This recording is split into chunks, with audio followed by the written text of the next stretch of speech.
I truly and honestly believe that the book being called Fire and Ice is in reference to how angry this book makes me and how much I want to throw myself into a bucket of ice at the same time as being so angry, so mad that I need ice to cool me down. I forgot how infuriating this book is, but I cannot wait to complain about it. Oh, I have so many complaints. It is ridiculous. I got one, two, three, four. Oh no, five, six. Oh geez, more than I had. Seven, eight. Okay, this might be excessive. Nine, 10. So I have 11 pages of notes. So I got a lot. A lot of it's in point form though, and like I write like I have gigantic writing. Am I screaming loud? I've got very bubbly handwriting, so it's actually for a normal person probably like be one page a note, but hello. Okay, are we ready to talk about this book? First of all, before we start, let me give a rundown of let me explain the book, even though we've all read it 700 times. Basically, Fireheart, Graystripe, warriors now. Fantastic. We had the first book, they saw Brokenstar, they booted him to the curb. Everything's fine and dandy. Now Bluestar goes, hey, Fireheart. Fireheart goes, hey, Bluestar. She says, I need you to go out and bring our boys back from wherever they are. And he said, you bet. And our boys in being referenced to WindClan. Also, I'm always out of breath at the beginning because I'm a little nervous, but that's fine. She's like, go get our boys. And he says, yes, ma'am. And off he and Graystripe goes. They go, they find our boys very quickly, may I add. I remember reading this book as like younger, and I've read these many times, but I don't know. I don't retain information very well. But I thought it took so much more of the book, but they they like go out and find them within like the first couple chapters. I'm like, oh, that was easy. Oh, there you guys are. I was wondering where Chad had gone. Okay, let me actually make you guys maybe a tiny bit bigger. How do I say that bigger? Okay, hold on. Let's try that. Okay. Welcome. Welcome. Okay, so yeah, so I'm so mad. I'm so frustrated. No, I'm not. I'm just irate. So they find them really, really fast. And then basically so much actually happens in this book that I didn't know. We meet Cinder. Okay, I'll try to do unspoilery as possible to begin. So we meet Cinderpelt. Very good. And I don't actually want to say more because then I feel we get into spoilers. But anyways, so yeah. So we all know this is now we've hit spoiler time. Now I'm free to do spoilers. So if you haven't read the book, here. Uh-oh. Uh-oh. I'm being indecisive with chat. Now I want it smaller. Oi, oi, oi, oi. Okay, let's try that. Okay. Well, oh my god, this is my first live, says evil scientist alien. Oh, I like that. I like that. Evil scientist alien. Well, come to study science with us for the warrior cats. Also, look, I'm so angry. I'm so frustrated. I pulled up the map because I got thoughts. And I've got confusion. And mind you, a lot of the confusion and thoughts come from the fact that I don't understand words ever at all for anything. So a good portion of it is probably just misunderstanding on my behalf, but here we are. Shall we? Put a giant spoiler warning across the stream. I feel like this entire stream is just a spoiler warning. If you're here, if you haven't read Fire and Ice, I don't know what to tell you. I don't we're gonna spoil a little bit. Well, but okay. I guess I should say this now. Same with last stream. We're going all the assumptions. There's not actually that many that I feel I need this disclaimer, but all the assumptions in this is, well, I say that, but I actually have, okay, never mind. I take that back because I do have things that I have to say about future books. Let's get into it. Okay. I brought up, look at this. Look at how fancy I'm upgrading. I've brought the allegiances here. Not that we need it, but just in case we have the allegiances. Nothing too exciting, but let's get back to it. Warning, this stream is a spoiler. This stream just in it of itself is a spoiler. Okay, I don't know where to start. I guess we just start at the beginning. Well, also, I have my book beside me. Can I just say, it is incredible how fast they do get WindClan home. Let me see. We have WindClan home by, let's see. Where are we? It's like so fast. I gotta find the exact, hold on, where are we? We are home, snuggling back in our bed, Betty buys, by in less than 100 pages. Oh, look at this copy. Oh, oh boy, the map is out. Fact check the books. Darn right. Wait. Copy is in my brain green. Can we have green hearts? I would love that. Green hearts for copy. Thank you. Thank you. Yes, I brought out the map because I was so furious. I'm like, I need to work out this together as a team. I've moved things. Uh-oh. But I need the map to be angry. So we all get to be angry together. Which screen do I want you guys on, actually? No, I lied. I want you on this page. Where you guys come back to me? Okay. We are back in our homes, in our comfy little beds. No, even before that. By, like, chapter 8. That is, oh, here come the green hearts. There they are. There they are. For our sweet baby copy. Hey, where's my event list? It's hidden. Okay, oh my gosh. Okay, chat, you guys stay here. Oh no. Oh no. Where is there? Okay, wait up. Oh, look, and it's green. How perfect. There we are. I don't think it's centered, but it is now. Okay, first, let's just jump into it. The amount of times that the word acrid is used in this book, you know what? I could search the PDF file. But you know what? It doesn't matter. It was used so many times. And I remember as a kid, I seriously swear to God that changed my brain chemistry, because that tickled my brain. And now the word acrid is like seared into my brain in the day to day. And I feel like that's important. Also, on page 2, this is how intense we're getting it. I have notes already on page 2. Where are we? Page 2. Blix, how's your heartbeat going? What a good question. It is going approximately 114 degrees per minute. Okay.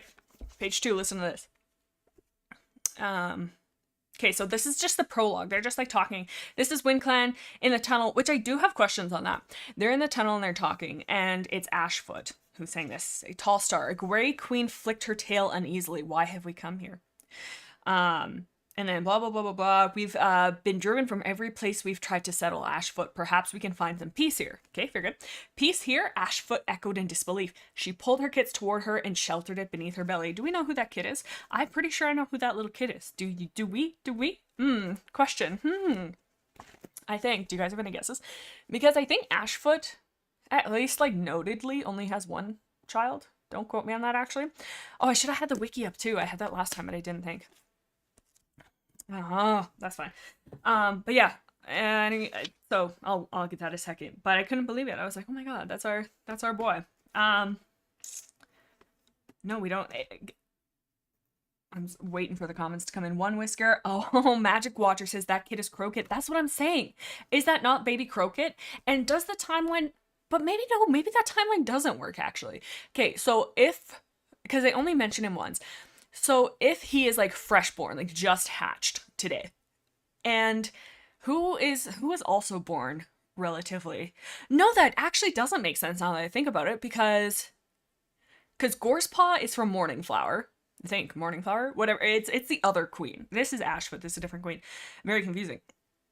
But Cloud Kit has not been born yet. But Cloud Tail is like a full adult with a wife and child, I think. No. Definitely, like, by the time... So Arc 2, Book 1, Crowpaw's an apprentice. But Cloudtail, who would have been born after, is full warrior at this point. Same with Ashfur. Question mark? No. Bramble Kid isn't even born yet, and he's a full warrior. These are the questions. I feel like it's... Maybe it's just an unknown kit that has perished, but I feel like perhaps he is a perpetual baby. As Silly Potato says, Crow is just a baby forever. I can't say for a fact that is or isn't, but he might just be like immortal, and so he like ages very slow compared to everybody else. I'm not sure. Magic Watcher says, I love Morningflower for some reason. You know what, Magic Watcher? You're so right, because I have a note on that too, saying I love her, and I cannot wait to talk about that as well, because she is so cool. I'm like so impressed with her. Okay. Time doesn't need time. Time doesn't need to time between books, says Kittytron. That is so real. So many times, and I think a lot of my nitpicks are just not needed, because let's suspend our disbelief. Jade and cats don't have organized religion on real lifetime. So I don't know why I'm so hung up on these things, but I do need to know, and I do need to complain, because that is my lifeblood. Next up. Okay, page 12. So, I'm so... This book, I have come to the conclusion that Graystripe is actually the worst, and he is the cause for everything in this book, and he is the cause for literally everything that goes wrong in this book. He is the reason that Cinder Paw's accident happened. He is the reason that Brokenstar comes back. Well, kind of. He is the reason that children have died, many children, and Bluestar dies at least once. There's so much, but it all comes back to him every time. I've gone back and I'm like, if it wasn't for this little turd, none of this would have happened. And he sorry, now I'm getting heated, but he constantly is making decisions. Selfish ones, may I add. So is Firestar, Heart, whoever he is. They're all making decisions, constantly so selfish. So if Graystripe is just the pinnacle of selfish in this, if that's the case, Fireheart is the pinnacle of hypocrisy, being a hypocrite. Oh gosh, I gotta move that up. Sorry, I'm getting really heated now. Frank Faller says, may my warrior cat's phase never die. Thank you for all you do. Frank, dude, thank you. Seriously, I'm right there with you. I will be 98 in my deathbed. God hoping, and I'll be clutching my warrior cat's book, and they'll be like, please, great granny Blixemi. I'm like, don't ever call me that again. They're like, let go of the cat book, and I said, over my dead body, and then I die. So I guess it was over my dead body. That got a little dark. Okay, anyways, back to it. Sorry, focus. Akira made a video on torturing Graystripe. I think she was onto something then, because Graystripe is actually, stop blaming Graystripe. Bushpelt, sorry, I'm really loud. I've turned up my mic, but is it too loud? It might be too loud. Let me turn it down the other way. No. I will never stop blaming Graystripe because it is all his fault. And it begins, this has nothing to do with anything, but truly it does begin when he says, don't tell Bluestar that Tigerclaw, I don't know these names, that Tigerclaw killed Redtail. Because that's a bad look. That's a bad look for Redtail, and we don't want that. Which, I mean, technically he was right later down the line. But also, I'm like, bro, you make this big stink about honor, and then what does he do throughout the book? Besides being a little fart. Being a little puff of air out of everybody's butt cheeks. I don't know. That was a slow grade humor, but it's true. It is so true. Graystripe was not focused in this book, says Otto. Graystripe was focused on one thing, and that was being happy. Which, I mean, good for you, now that I said that. We love a king who goes after his own self-happiness, but at what expense does it become too much? Children die. People die. Wars happen because of this man. Problem. Okay. So that was my thing. He was complaining about honor. Also, okay, page 14, I say Fireheart. Why did I write this? I said Fireheart is an envious person. Not that wordage, but that's what I'm going to use right now. Okay, why? Okay, yeah, I remember. So, so Swiftpaw is being made an apprentice, and he notes that Swiftpaw's kind of like a smaller, kind of nervous kind of guy, and he knows that Longtail is going to be his mentor, and he's like, oh, Longtail's not going to be impressed with you. You're kind of a shrimp. Ooh, that's going to suck for you. And he's like, I can't wait to see what Longtail says, because Longtail roasted and dunked on me when I was a child. And then Longtail... Fireheart searched Longtail's face for an expression of disdain as he looked down at Swiftpaw, but the warrior's eyes softened as he met his new apprentice's gaze, and gently the two clan cats touched noses. It's okay, you're doing fine, Longtail murmured encouragingly. And then Fireheart's like, what? What? He was so mad. And then Fireheart says, yeah, right. Fireheart thought bitterly, just because he's clan-born. Longtail sure didn't welcome me like that. Fireheart, you're an adult. You're fine. Stop being envious of an actual baby. Stop that. Grow up, Fireheart. Seriously. I feel like I'm screaming loud. Okay, hold on. I need a drink. I'm so stressed. Okay, I've had a sip of my beverage. Okay, so yeah, so he's just being envious. Lolita Zombie says, Longtail is such a sweetie. He really is. You know, I don't think we give, like, Longtail hasn't really been develop too much as of yet, but as we go on, he does get better. Gingerfur says, I like Graystripe, but I must admit this book doesn't include his finest moments. And you know what, Gingerfur, you're so right. From what I read, like, book 1, he was fantastic. I can't really remember the details of the other books. Like, I have just the general knowledge. But when we get up to them, I'm sure I'll have different things to say. But in this book, he's enemy number 1. Okay, so that's Fireheart being envious. Page 18. Okay. Okay. I didn't really write good notes. I just put 18. Okay, 18. And my note is Fireheart telling Bluestar about Raven, but gets so shut down. Why does he get so shut down? Let's see. Oh, there's nothing really too noted about this. I think he's just, oh yeah. So Fireheart goes to Bluestar and he's like, hey, you should probably know that you have just promoted a murderer. And she goes, that's fine. And he goes, what? We're fine with that? And she's like, yeah, I don't care, actually. Well, she does care, but she doesn't believe him.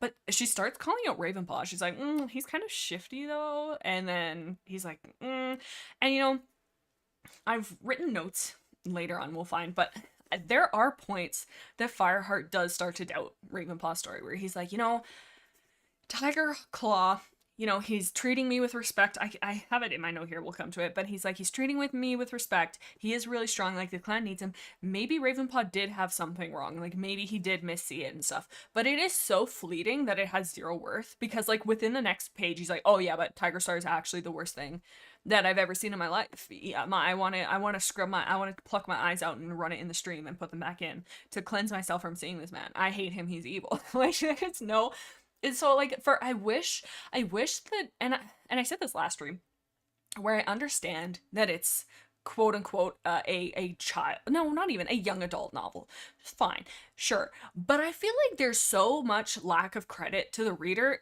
Like, why can't we just have some subtlety? I'm begging on my knees. It's like, yes, Tigerclaw is evil, but I wish that they would have gone into more of his like redeeming qualities and like shown how much ThunderClan truly did need him.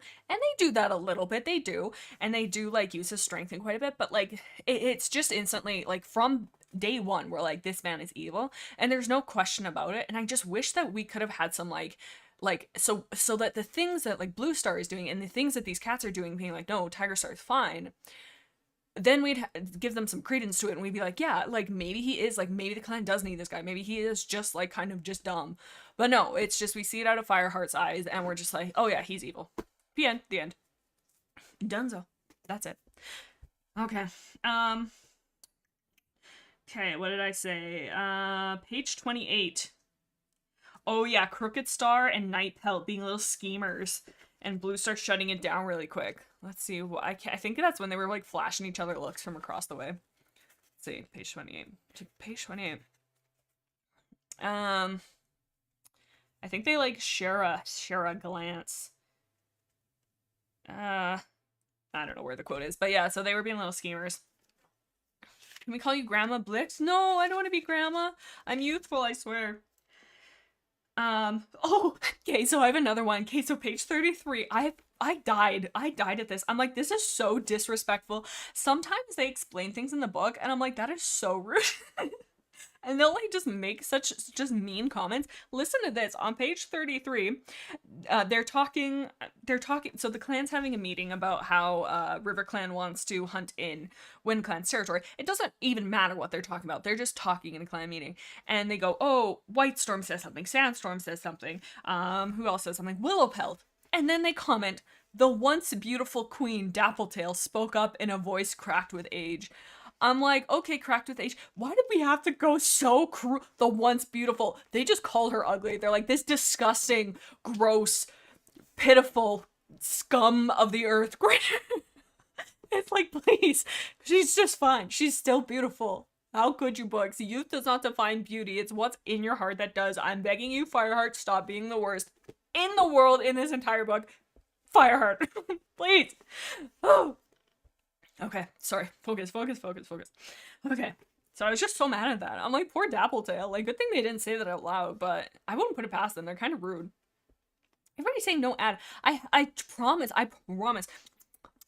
kiss to the sky that I have it set to low frequency, so I don't know why it's so much. Surely I think it's supposed to be as little as possible. I do apologize. Bushtail says, let's spam. Oh, no. That's the one thing I wanted to comment on that last stream, is just watch for spam if we can. Just like caps and just like random messages. Just to keep things like flowing and a good conversation, because I want to chat. I want to yap. And we want conversation. Okay. And then I can't see the conversation if it's just the same message. Dappletail is my favorite too. Don't need to be disrespectful to her, says Lulz? Sorry, LU11. 3S. I agree. She's so nice. And they're just like, yeah, this terrible, just like gross, get this out of my eyesight. Please, I'm begging you. Okay. So you know what? So, okay, this is exactly what I was talking about. Page 37. Oh, thank you. Copy's such a real one. Oh, I love copy. Copy. Oh, it's so weird calling you. Okay, sorry.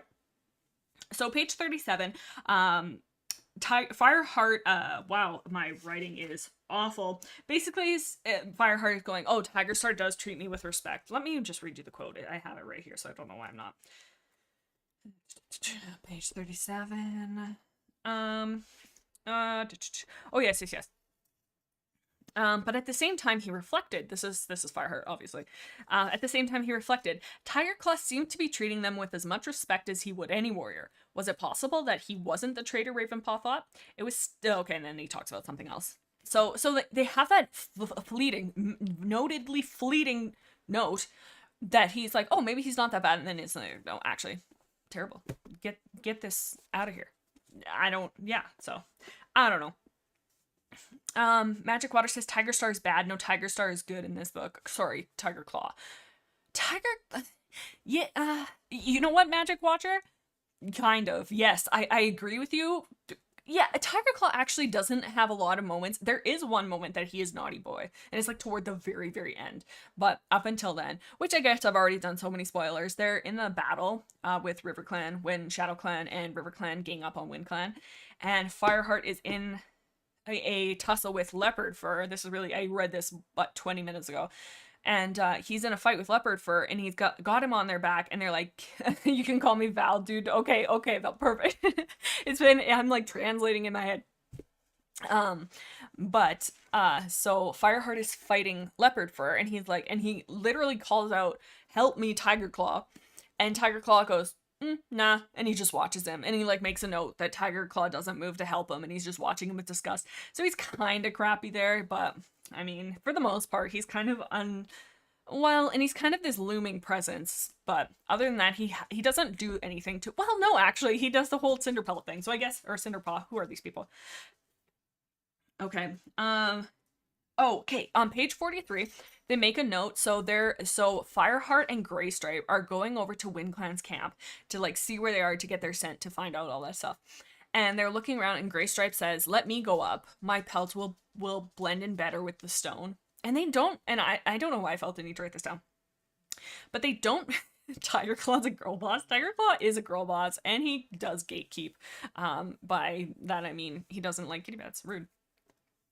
In no world will Tigerstar In no world will Tigerstar / Claw be good, says Rootclaw.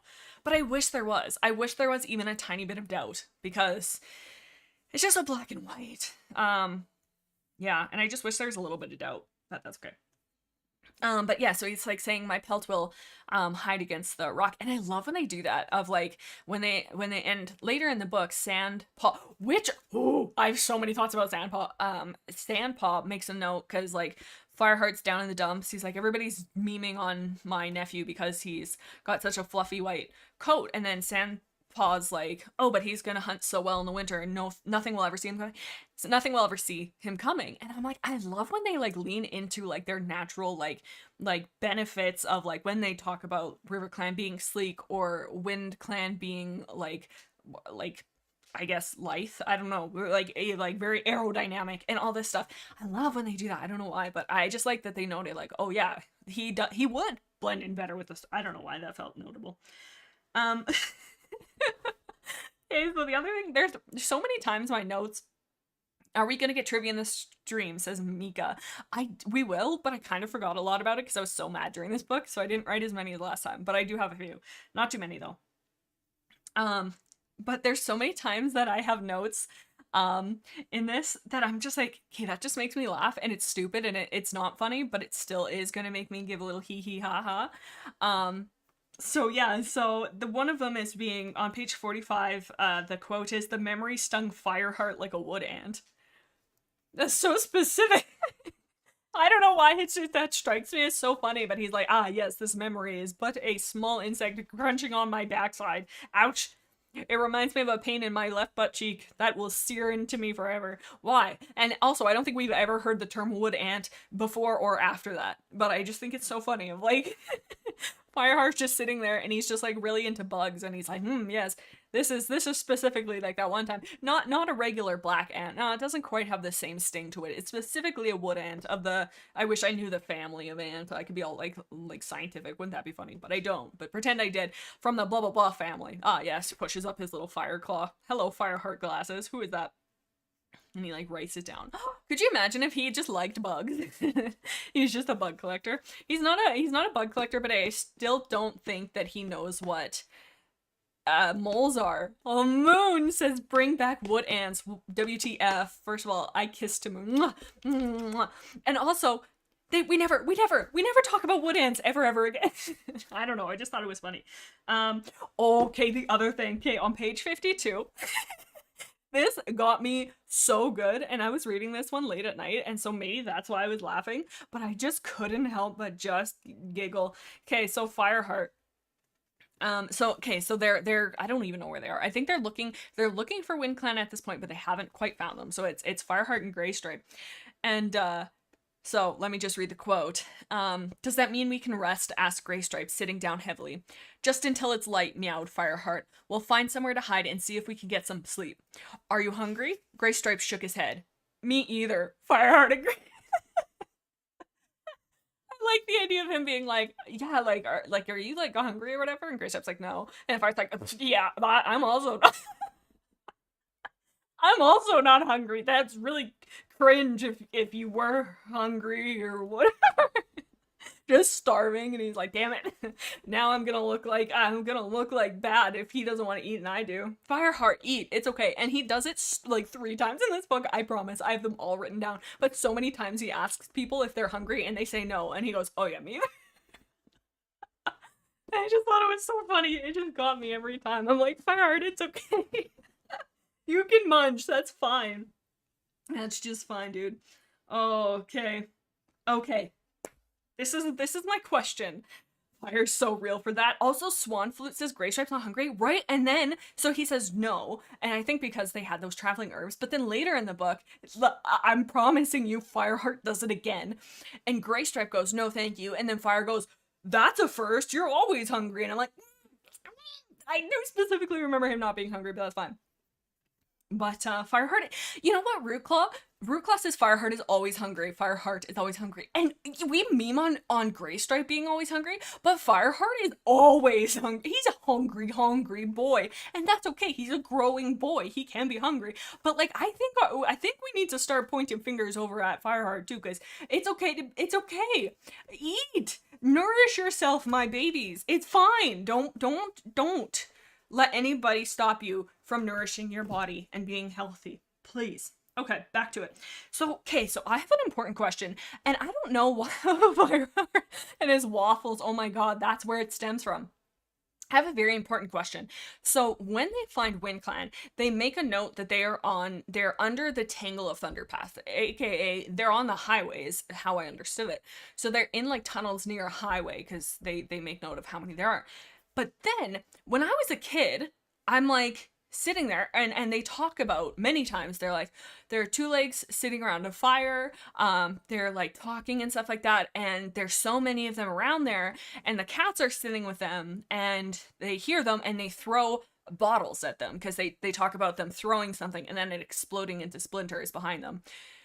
Often, I think they note it 2 or 3 times, and so all that. And as a kid, I'm like, oh yeah, they're camping. But I think they're not. Like, now that I'm thinking, like, are they hitchhikers? Like, are they in, like, a little, like, setup, like, because they're on the side of the highway. They're not in the middle of camp, like, having a summer, and I think it's fall. So I'm like, they're just sitting there. And I don't know why. It just never kind of clicked in, but I was like, oh, I guess, okay, yeah, I don't know. I always just thought they were, I think it's a large water drain under the highway. Yeah. Like that, because because they make a note of them saying it is a highway, I'm assuming. Homeless, that's what I was thinking. Like, and I don't know why. Maybe that just is, maybe I just never really clicked it together. I don't know, but I just always assumed it was like a fun camping thing. And they never really crossed. Huh, who knew? humans camping beside a highway, says Magic. That is a phenomenal question. I didn't have a lot of brain cells as a kid, so that notes it right there. But yeah, so I guess now we know. I didn't know. Okay, so that was my note there. Okay, to the next page. Okay, so somebody earlier had said they really liked Morning Flower, and I do too, because listen to this. Okay, so Fireheart comes up to her, and she's just had her kitten, and she's like tired, and like Fireheart comes up to her, and she's kind of like I don't know if I trust you, but then he like takes the baby for her and like stands beside her and walks together to like alleviate some of that pressure of like holding this baby after you've just given birth. Very nice. Love Fireheart. He's hungry though, so watch out. Don't let him munch on your kit. So he's taking them, and then they like stop, and he gives the kitten back, and they come up to the edge of the thunder path, and they now have to cross.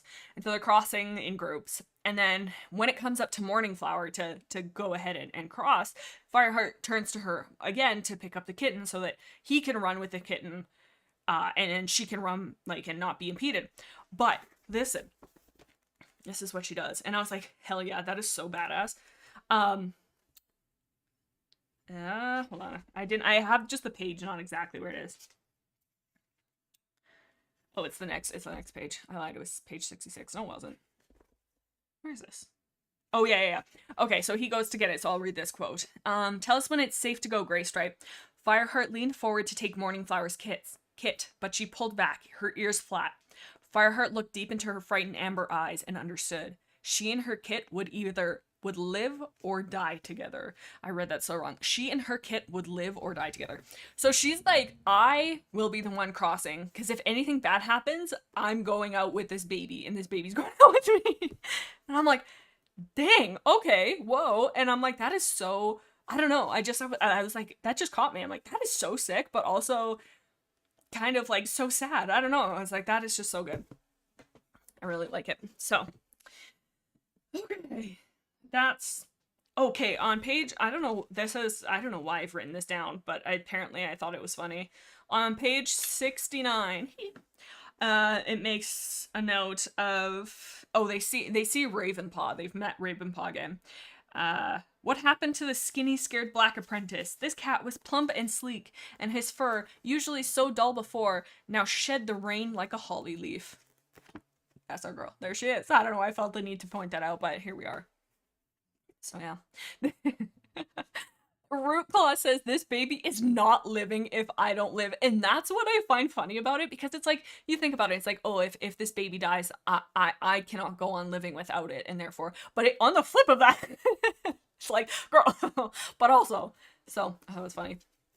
Yeah, Morning Flower is a really good, Elizabeth says Morning Flower is an amazing mother. She really is. I really do like her, and that just caught me. I was like, that's good. Oh, go ahead. Oh, page 71. It was foreshadowing, says Kittytron. Non-existent said Hollyleaf reference. That's what I'm saying. And I was like, whoa. And they specifically say Hollyleaf. I'm like, oh, like that.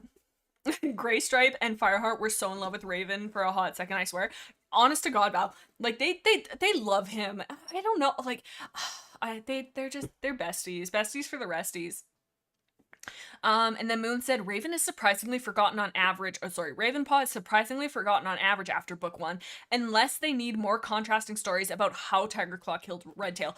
That is so true. The only time they bring him up is like, maybe Ravenpaw is the worst thing ever, and he does suck and is a liar. Not actually, but like, they're never like, oh, like, I wonder how he's doing. Not really. Well, they do a little bit when they go past it, but like, other than that, in the majority, they don't really talk about him. So, yeah. Okay, so on page 71, I say Fireheart picks a fight with a literal child, and I think I remember what that is. Oh, yeah. Yeah. Okay. Two Legs never come here now, Barley reassured them. So this is WindClan with them, because I left that out. It'll give us some shelter from the rain, urged Fireheart. So they're going to an abandoned two-leg nest to get out of the rain. It'll give us some shelter from the rain, urged Fireheart. One of the apprentices whispered loudly. I'm not surprised he wants to hide in a two-leg nest. Once a kitty pet, always a kitty pet. And then this is where Fireheart becomes a petty bee. Fireheart bristled. He hadn't heard that insult for several moons. But the story that a kitty pet had joined the clan must have made rich gossip at any gathering. Of course, WindClan would know. He whipped around and glared at the apprentice. You've spent 2 months living in a two-leg tunnel. Does that make you a rat? I'm like, damn. Chill, dude. That's a child. And he's like, oh, he called me a stinker. I'm gonna call him every bad name in the book ever. You stinky rat. I'm like, geez, dude, chill. That's a baby. He just doesn't care. Fireheart is so funny in this book. Like, so many times do I want to clock him, but so many times he just makes me laugh so much. The thing with his hungry little belly just sends me. He's such a hungry guy, and that's fine. Be fine. Be hungry. Fireheart roasted a child. Fire is up. That's what I'm saying. He's like this big noble guy, but when a kid says, haha, you're kind of ugly, he goes, yeah, and your mother hates you. And your dad isn't around. And he's like, damn, Fireheart, okay. Damn, you don't have to get real about it. Holy. Oh, I just thought it was so funny. Okay, I finally have trivia. I didn't have a lot. Like I said, I was so frustrated in this book so many times that I'm like, okay, what? Here's my trivia. Wow, did I really set that up poorly? What is the prophecy / warning given to Barkface the day after WindClan sheltered with Barley and Ravenpaw on their journey home? I don't know if that is clear at all, but basically Barkface gets a prophecy. I don't know why I'm all out of breath all of a sudden. Barkface gets prophecy after sleeping in the barn. And then what is that essentially? So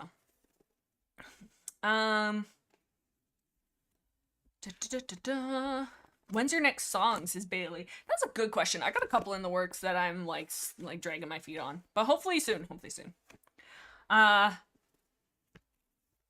Cloud, pink cloud. Oh, Cloud says Leah. Pink Cloud says Silly. Pink Cloud, unnecessary death says non-existent.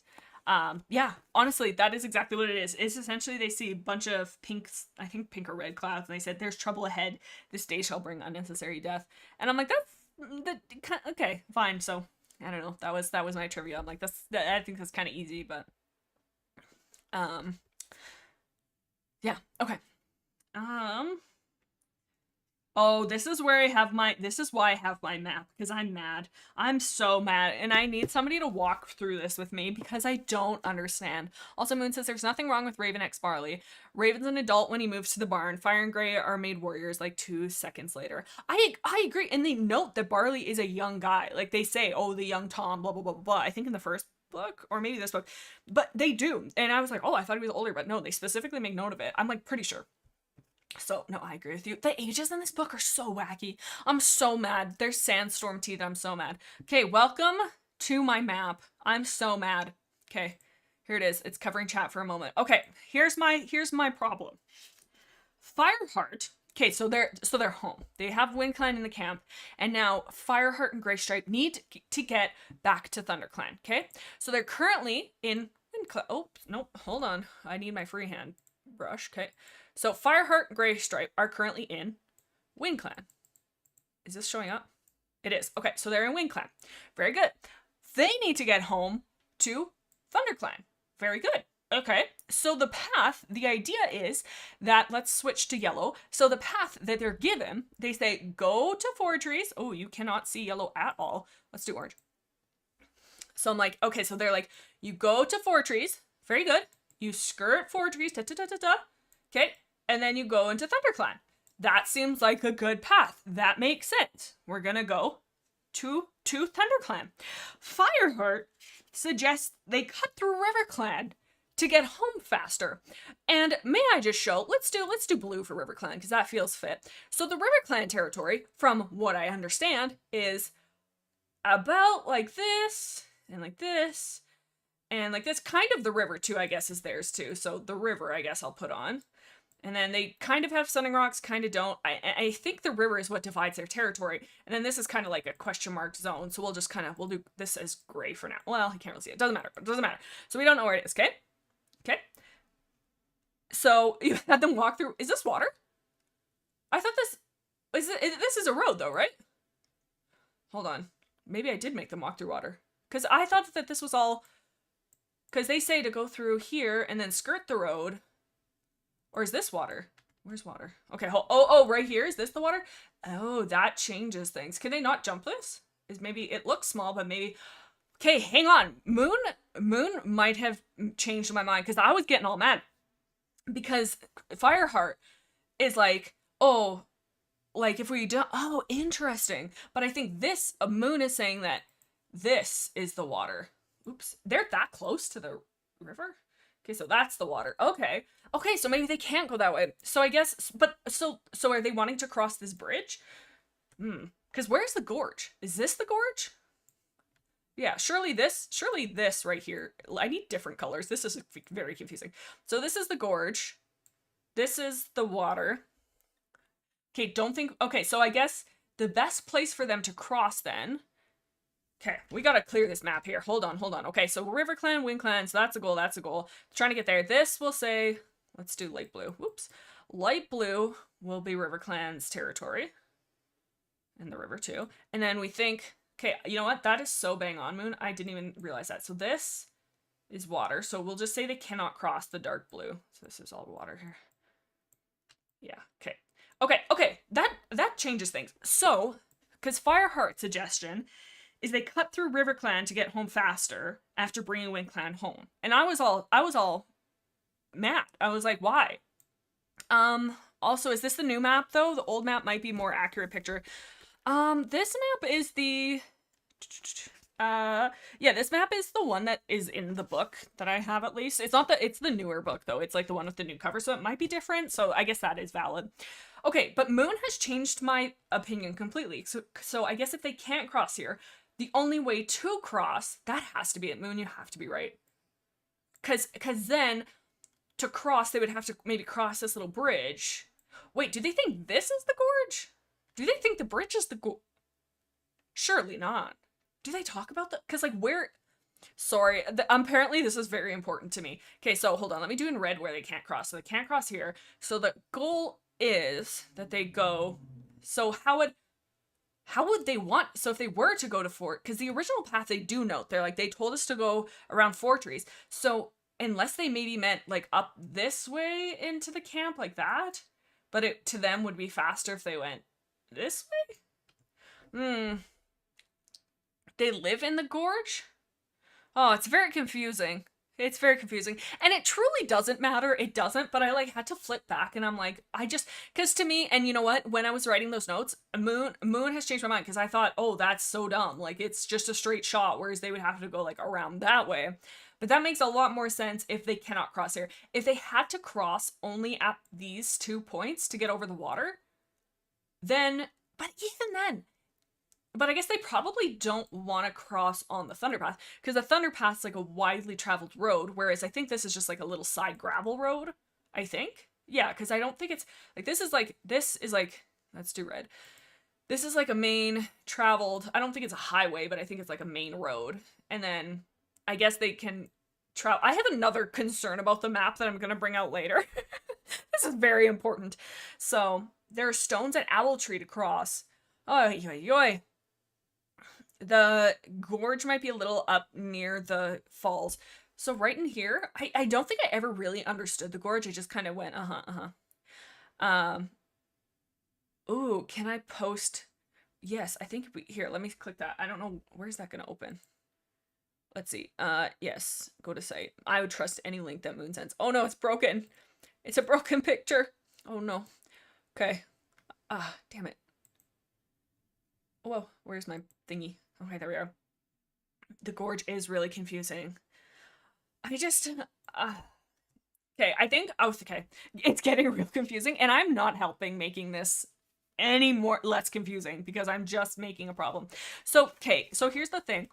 Let's be so for real, when it comes to warrior stuff, I do take Moon's word for gospel, because I have yet to meet anybody who knows anything more about warrior cats than Moon. It is literally, if I had to like put a gun to my head and they're like, we have to send somebody to the aliens and the challenge is to know the most about warrior cats, I'm sending Moon Kitty. I'm putting her in a spaceship and she's gonna go talk to the aliens because she's Moon alone can save the earth, I promise you. But put more put more lines on it. It's just not confusing enough yet.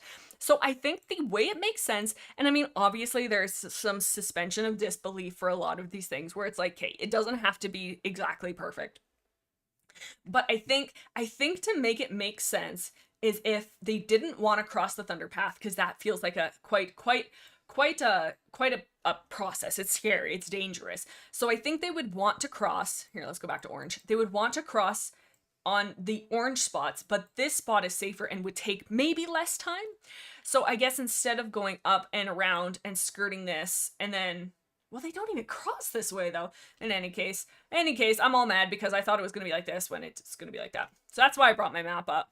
Anyway, that's my complaint. We're coming back to this map later because I have another complaint, but for now, that is good. Okay, get out of here, map. Okay. To the next one. Oh yeah, and then in my note, I'm just yapping, I'm just complaining. Okay, here I have another trivia. I think I only have like 2 trivia, and they're like, I guess, back to back. But my trivia is, what ThunderClan cats came to the rescue of Fireheart and Graystripe, plus, I think it's Deadfoot and One Whisker, warriors after they are jumped at the gorge on their way home. So when they do cross into RiverClan finds them and goes, the trespassers, grr, and they jump on them. And they're fighting like, oh, we're so weak from not eating our lunch and also from walking a marathon. Help! And then warriors from ThunderClan come because they hear them. So do you know who it is? I don't know. Cracks Knuckles trivia time. I feel like this one's pretty easy. There's one that I wouldn't have known. Moon says, oh, I don't remember for the life of me. Sandstorm. Sandstorm went well. Sandpaw. I will too refer to her as Sandstorm because I'm so mad at this point. Tigerman, Sandpaw. Yep. Elizabeth says Longtail. Nope, not Longtail. Yep, Whitestorm was there, says Warrior. There's one more. This one's kind of like what's time to drink water? Say less.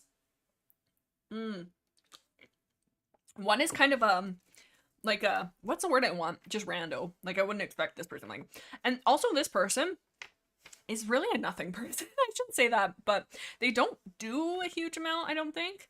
Oh, Violet Scar's like always on it. They say Willowpelt, Whitestorm, Tigerclaw, and Sandpaw. That is it. It's Willowpelt. What are you doing, Willowpelt? So yeah, there's Willowpelt. What a guy, what a girl, what a sweetie. I don't really know much about her, but I do remember the name. More than I remember Running Wind. Moon says, don't tell me that idiot Running Wind was there. I'm telling you, I think that I purged Running Wind from my brain. Because every time I think about him, I'm like, who's this guy? Who's this bro who just walked into camp thinking he owns the place? I don't know. And like, he doesn't do anything ever except for really die. Like, nothing notable about that man. Sorry, Running Wind. Not that sorry, actually. Who even is Willowpelt? Says Kittytron. Fantastic question. I think she is... Who is she? I don't even know.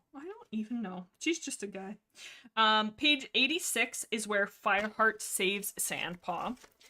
And I have so many thoughts about Sandpaw. It is actually ridiculous, and it is so... I'm not even gonna get into it. I'm not even gonna get into it. Okay, so on page 88, where are we? 88. Where are we? 88. Oh, yeah. Leopard fur lifted. This is a lowbrow joke. It is not very good, but I'm still gonna say it. Leopard fur lifted her head and yowled into the wind. White Claw, no! And I'd like to think that that's me when I come up to the family shindigs, and the only seltzers that are there are White Claws because they are disgusting. Don't drink unless you're, what is it in the States, 21? Don't drink. But they're so nasty. So I don't blame Leopard Star for saying, ew, White Claws. Gosh, I wish that they even had a Coca-Cola Zero. Not sponsored.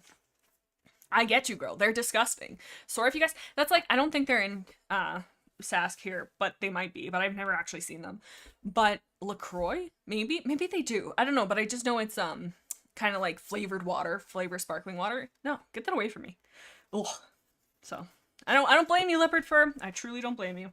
I too would be in dismay and would be distraught if there was only White Claws. Okay. Is White Claw a girl or a guy? White Claw, I think it's a guy, I do believe. Let's see. What did I say? Page 88? I'm pretty sure. Let's go back.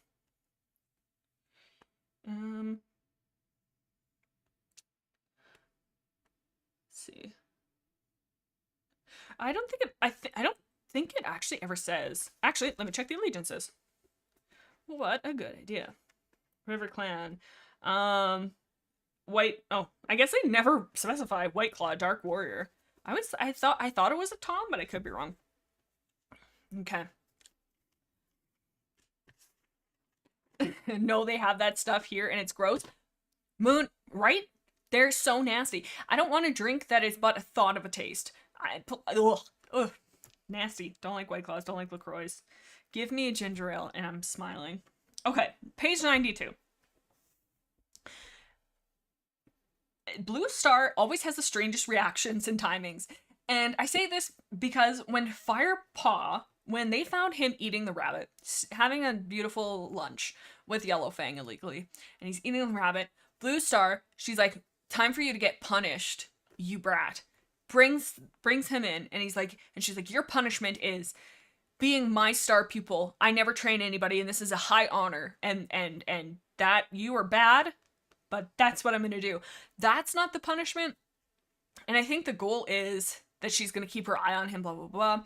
But it is an honor. It's a good thing. And the timing is just bad because she's like, yeah, you're gonna be my apprentice.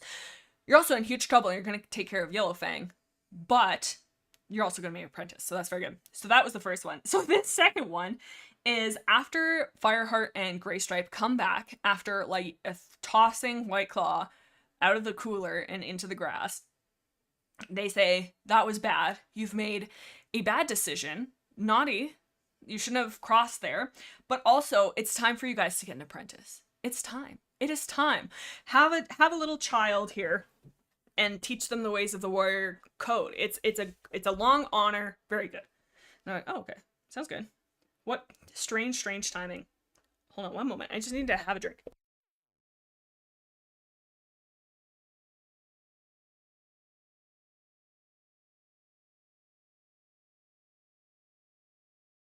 Okay. Sorry, I have a straw and it clinks around so loud. Okay. So yeah, her timing is just funny. Okay, so page 96. We have Graystripe being such a sad guy. He's a sad little guy because he has killed White Claw and he's blaming himself. And he's just constantly, I don't want to rag on him too much, but he's just very much like, I'm just very sad. Like, I'm really in my thoughts about this. Fireheart, is like trying to like reach out to him and be like, hey, you want to hunt together? He's like, no, I just need some alone time. Working through his feels, that's fine. Remember this, okay? When I'm yapping in about 20-30 minutes, remember how sad he was for killing one person in self-defense, okay? Just keep that in mind. And he's very sad, and he makes it a big point of being sad. That's fine. Work through grief. And Sandpaw is starting to soften, like when Dustpelt's trying to like egg Fireheart on and being nasty to him and saying things. Sandstorm starts to give like uncomfortable looks and like oh, don't say that, like that kind of thing. So she's starting to soften. Yes, where are my notes now? Cinderpaw's very first question to Fireheart after becoming an apprentice, they like touch noses, la la la. And the first question she asks is, will we see the Thunderpath today?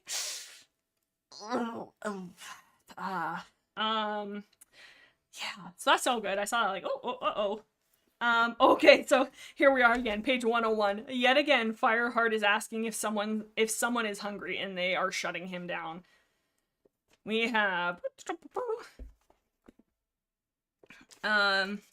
okay, so I guess 2 birds, 1 stone kind of thing. Cinderpaw, my beloved, says Val. So real. I love. Okay. What are we doing today? She mewed, looking up at him with her ears pricked. I thought I'd take you on a tour of ThunderClan territory. Hello, didn't read that right. I thought I'd take you on a tour of the Thundercloud territory. Will we see the Thunderpath? Asked Cinderpaw eagerly. Yes, we will, Fireheart replied, blah, blah, blah. Are you hungry? He asked, wondering if he should tell her to eat first. No! Cinder, with an exclamation point. Cinderpaw shook her head. Okay. Oh, okay, he says. We'll eat later. And it just makes me so funny. Or it just makes me so funny. It makes me laugh. Just again. And he does it for a third time later that I've noted. Moon says, now that you've read over the first 2 books in the last 2 weeks, are you going to look over the first graphic novel? I think it's interesting to compare. You know, I never read the graphic novel. That's a good idea. Ooh. Oh, maybe I should. Oh, Moon, that's a good idea. Maybe at the end, because the graphic novel does the first and second book, or is it just the first book? Because that might be, like, at the very end of the arc. Oh, interesting. Especially when I have all my gripes about the map. So... But in any case, Moon. Huge brain. 1000 IQ. That would be fun.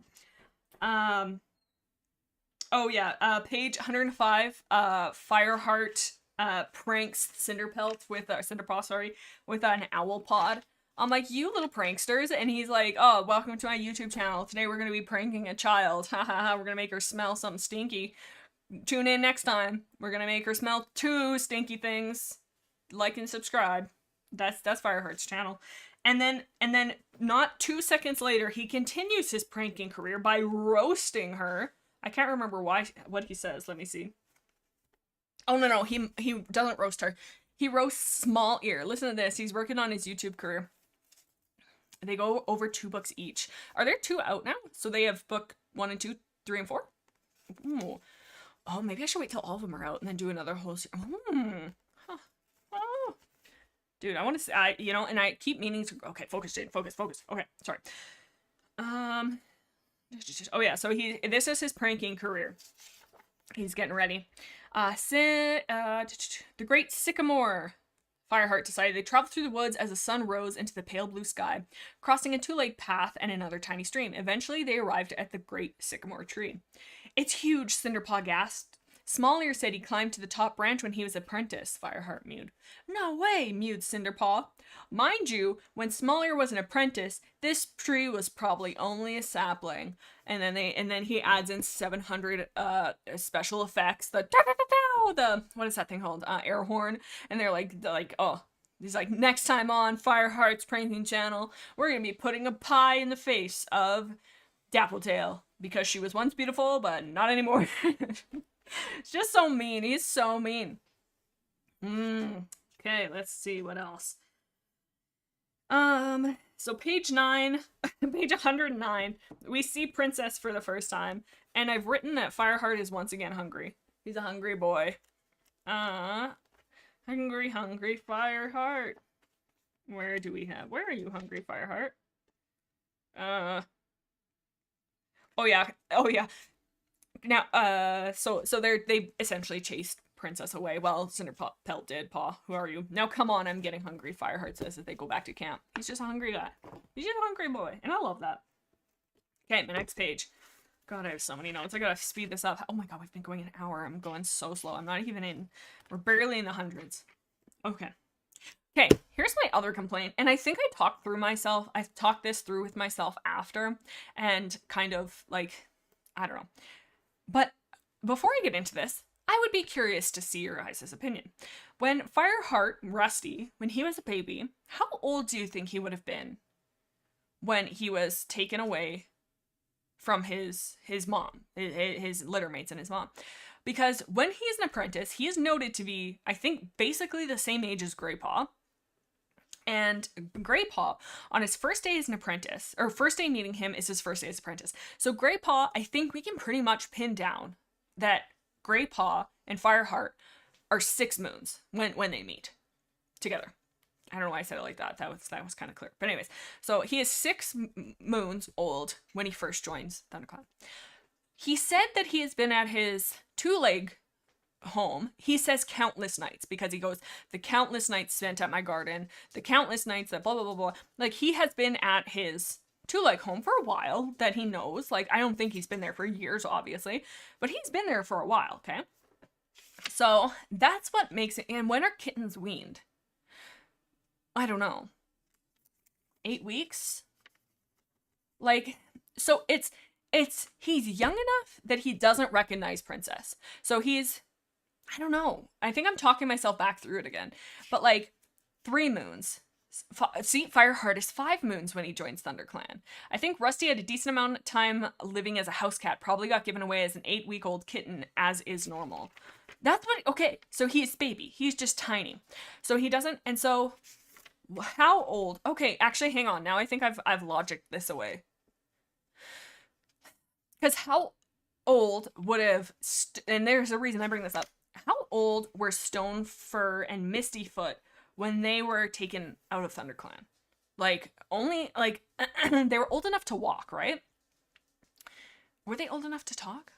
I don't know. Like, I know that they were, because she didn't carry them. And Magic Water says young enough that he forgot he had a sister. That's what I'm saying. So, like, he doesn't, like, fully remember. But, so, I don't know exactly know, but he was a baby, right? The reason I bring this up is because, I don't know why I'm, like, ramping it up like this.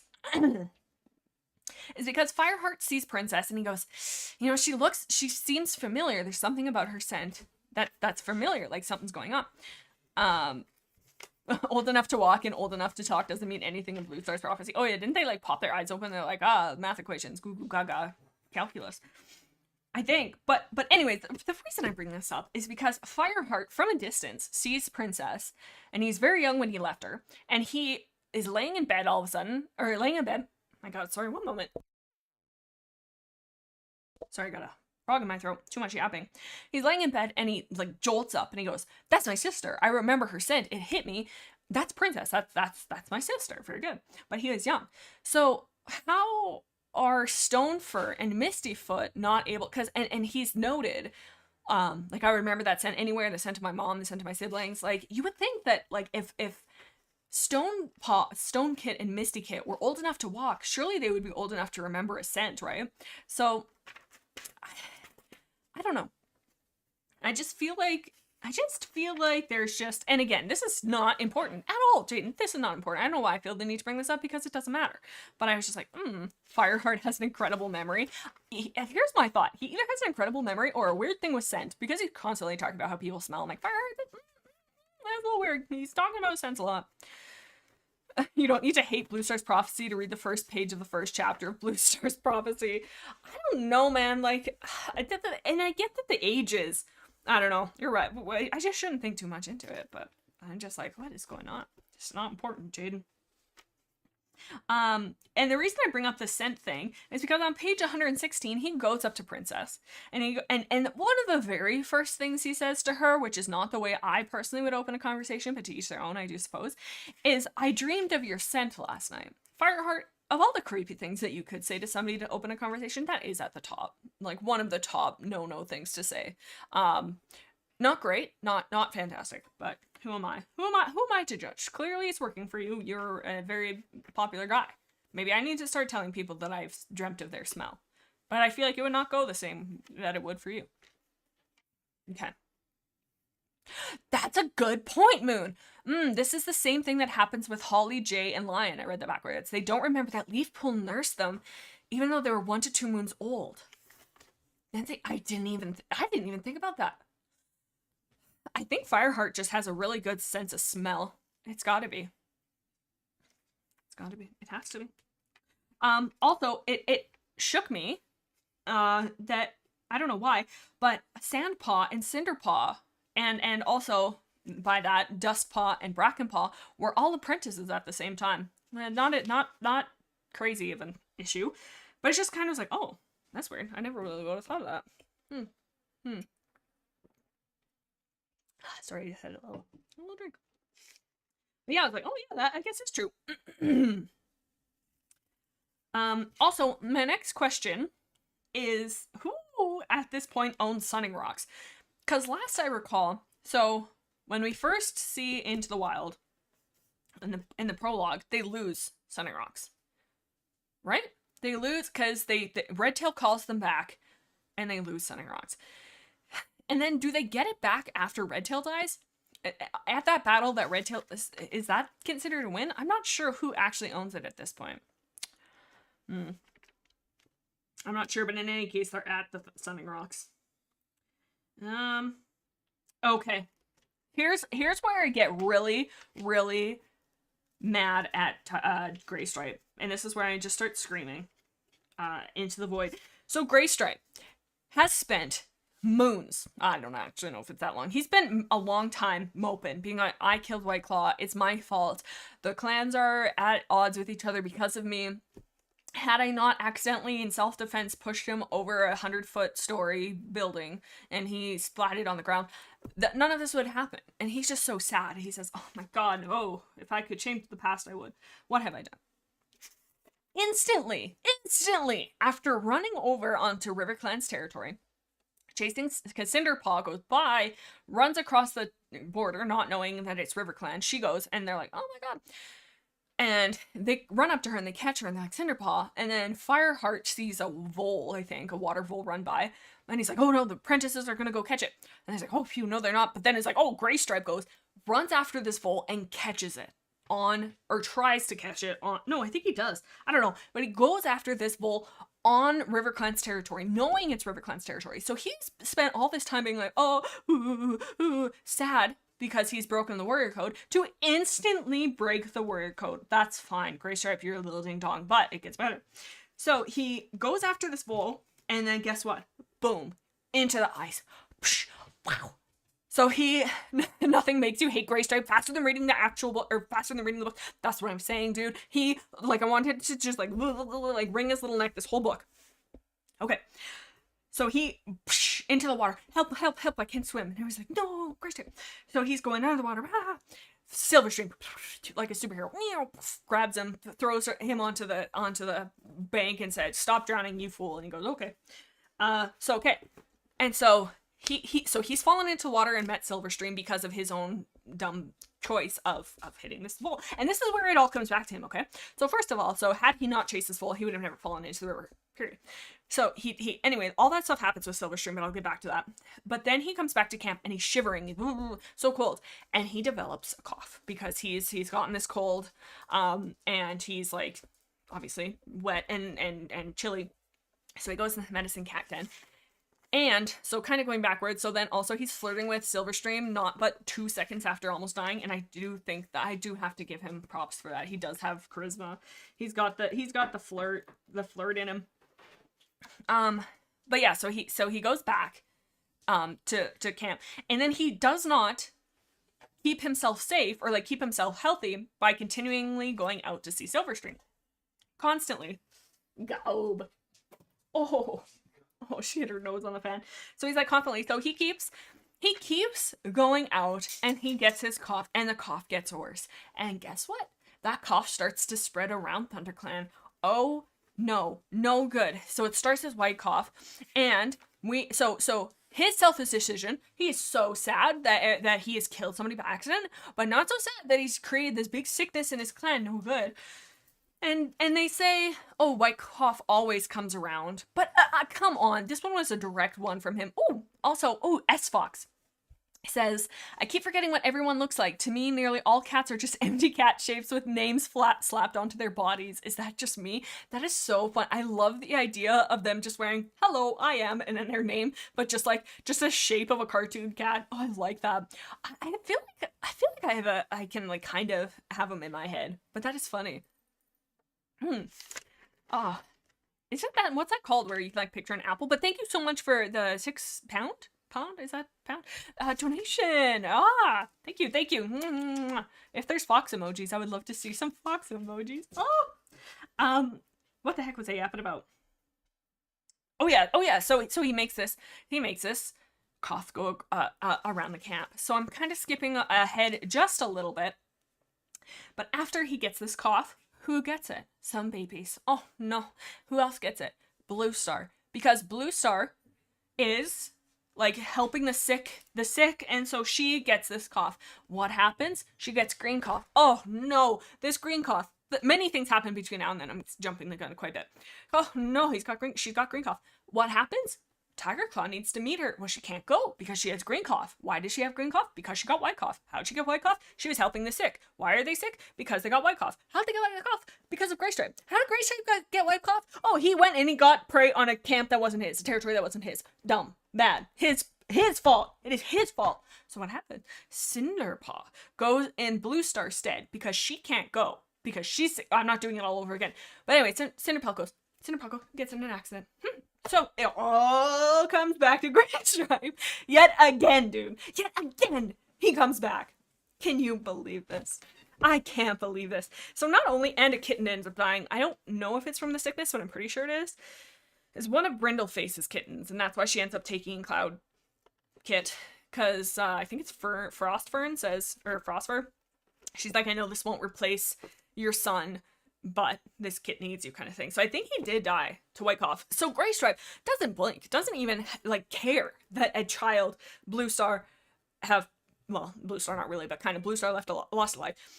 And Cinderpaw is now, no, he's just solely convinced with his happiness. He spent so long. Sorry, this does not matter. I don't know why I'm like going so in depth into this, but it makes me so mad. I'm like, hey, why were you so, I don't know. Not so Richie Bobcat says, hello again. Did you fix the Discord link on Patreon? This is not anything on topic. Me and the Patreon bot scrap like crazy. If you are on Patreon, shoot me a DM and I'll give you a custom link, because sometimes it works and sometimes it doesn't, and it drives me actually up the wall. I want to just, but yes, shoot me a message on Patreon and I'll make sure you get in there. Me and that bot, I tell you. But Graystripe is a menace. He's a menace. Typical diseased RiverClan voles. What if it was RiverClan all along? It was their plot this whole time. So yeah. So anyways, that's my big gripe. Is this all comes back to him. All comes back to him. And if we're being really for real, no, we're not even going to go that far because we haven't gotten to that point in the book. Okay. At page 133, Cinderpaw just lying so effortlessly to Tigerclaw. I'm like, girl, she's so good. She's so witty, smart, charismatic, funny, perfect, awesome, does her taxes, never has ever squished a bug, helped the old lady across the street. She's just perfect. Everything about her. I love Cinderpaw. Graystripe is such a bad mentor / friend to Bracken. That makes me mad, says Kate, the kitty. I couldn't agree. I don't think he even ever talks to his apprentice except for like once. I just tell them to disconnect and reconnect their accounts on the Patreon website. Ooh, and it fixes it 80% of the time. And it's like, sorry, I won't get into it, but yes, that bot, and like sometimes it'll send a link and sometimes it won't. It just like won't connect at all. I don't know. I've gotten it to work, but then when you reconnect it into it, it drags all the people back in who have left the Discord. And I'm like, oh my God, I'm so sorry. Oh, me and that bot. I don't know if anybody, damn thing. Okay, here, I have another trivia.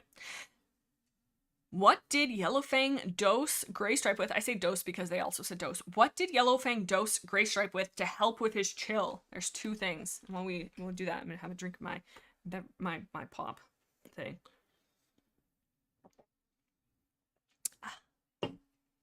Okay. Big up Fireheart for picking up Brackenpaw's training, says Warrior.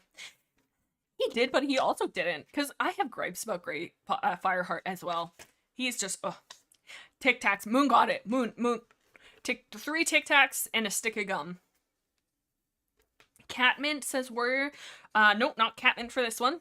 Watermint. Nope, not Watermint for this one. Kate the kitty says yarrow or mint. Nope, not yarrow or mint. You guys know way more than I do. Nova says feverfew. Feverfew? I think I've always read it as fervor. Feverfew and ... You got one of them. So it's feverfew and ... It's not watermint, not catmint, not marigold.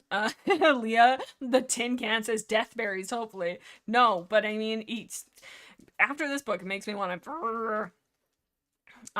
Tansy, nope. Poppy seeds, nope. Coca-Cola cherry Tic Tacs. That's I dose you with a lobotomy. That is, you know, when all things fail. That's the way to go. Not poppy seeds. It starts with an L, if that helps. I would have never got this. I don't even know why it's this, but go. Millie. Hey. Hey, Poochie dog. No. Come here. She's like, hey, what do you want? Oh, go.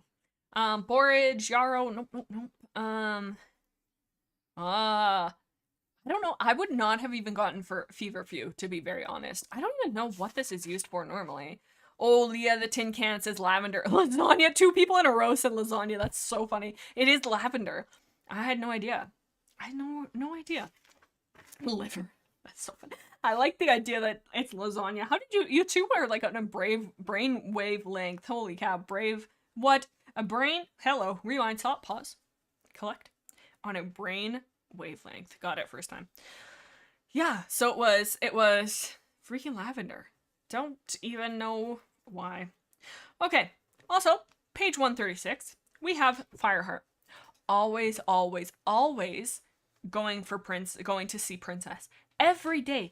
It says that he has gone to see her every day, or like nearly. Yeah, I have the quote here. I don't know why I'm trying to read without it. 139.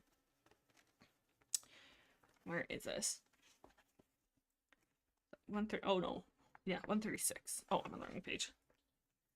136. Where are we? 136.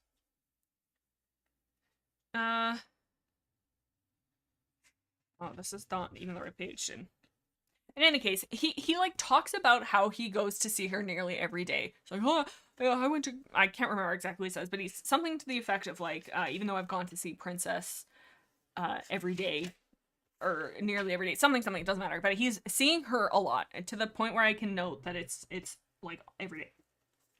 So keep that in mind.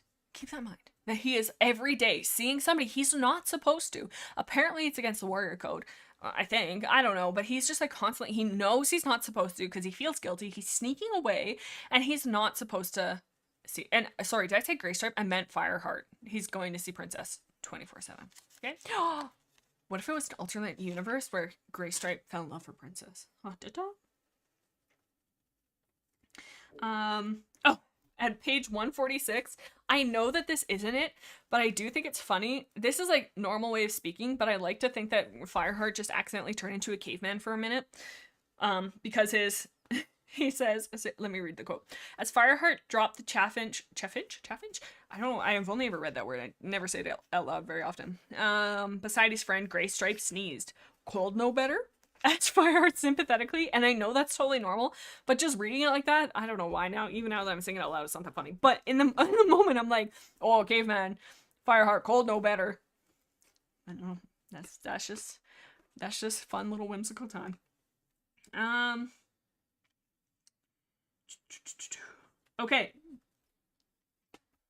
Okay, this is where I get mad, because I start using a bunch of exclamation points. Fireheart, you hypocrite, I say with a bunch of exclamation points. Jaden, why are you so upset? Oh, listen to this. So he is going to see Princess every freaking day. And this is what Fireheart says.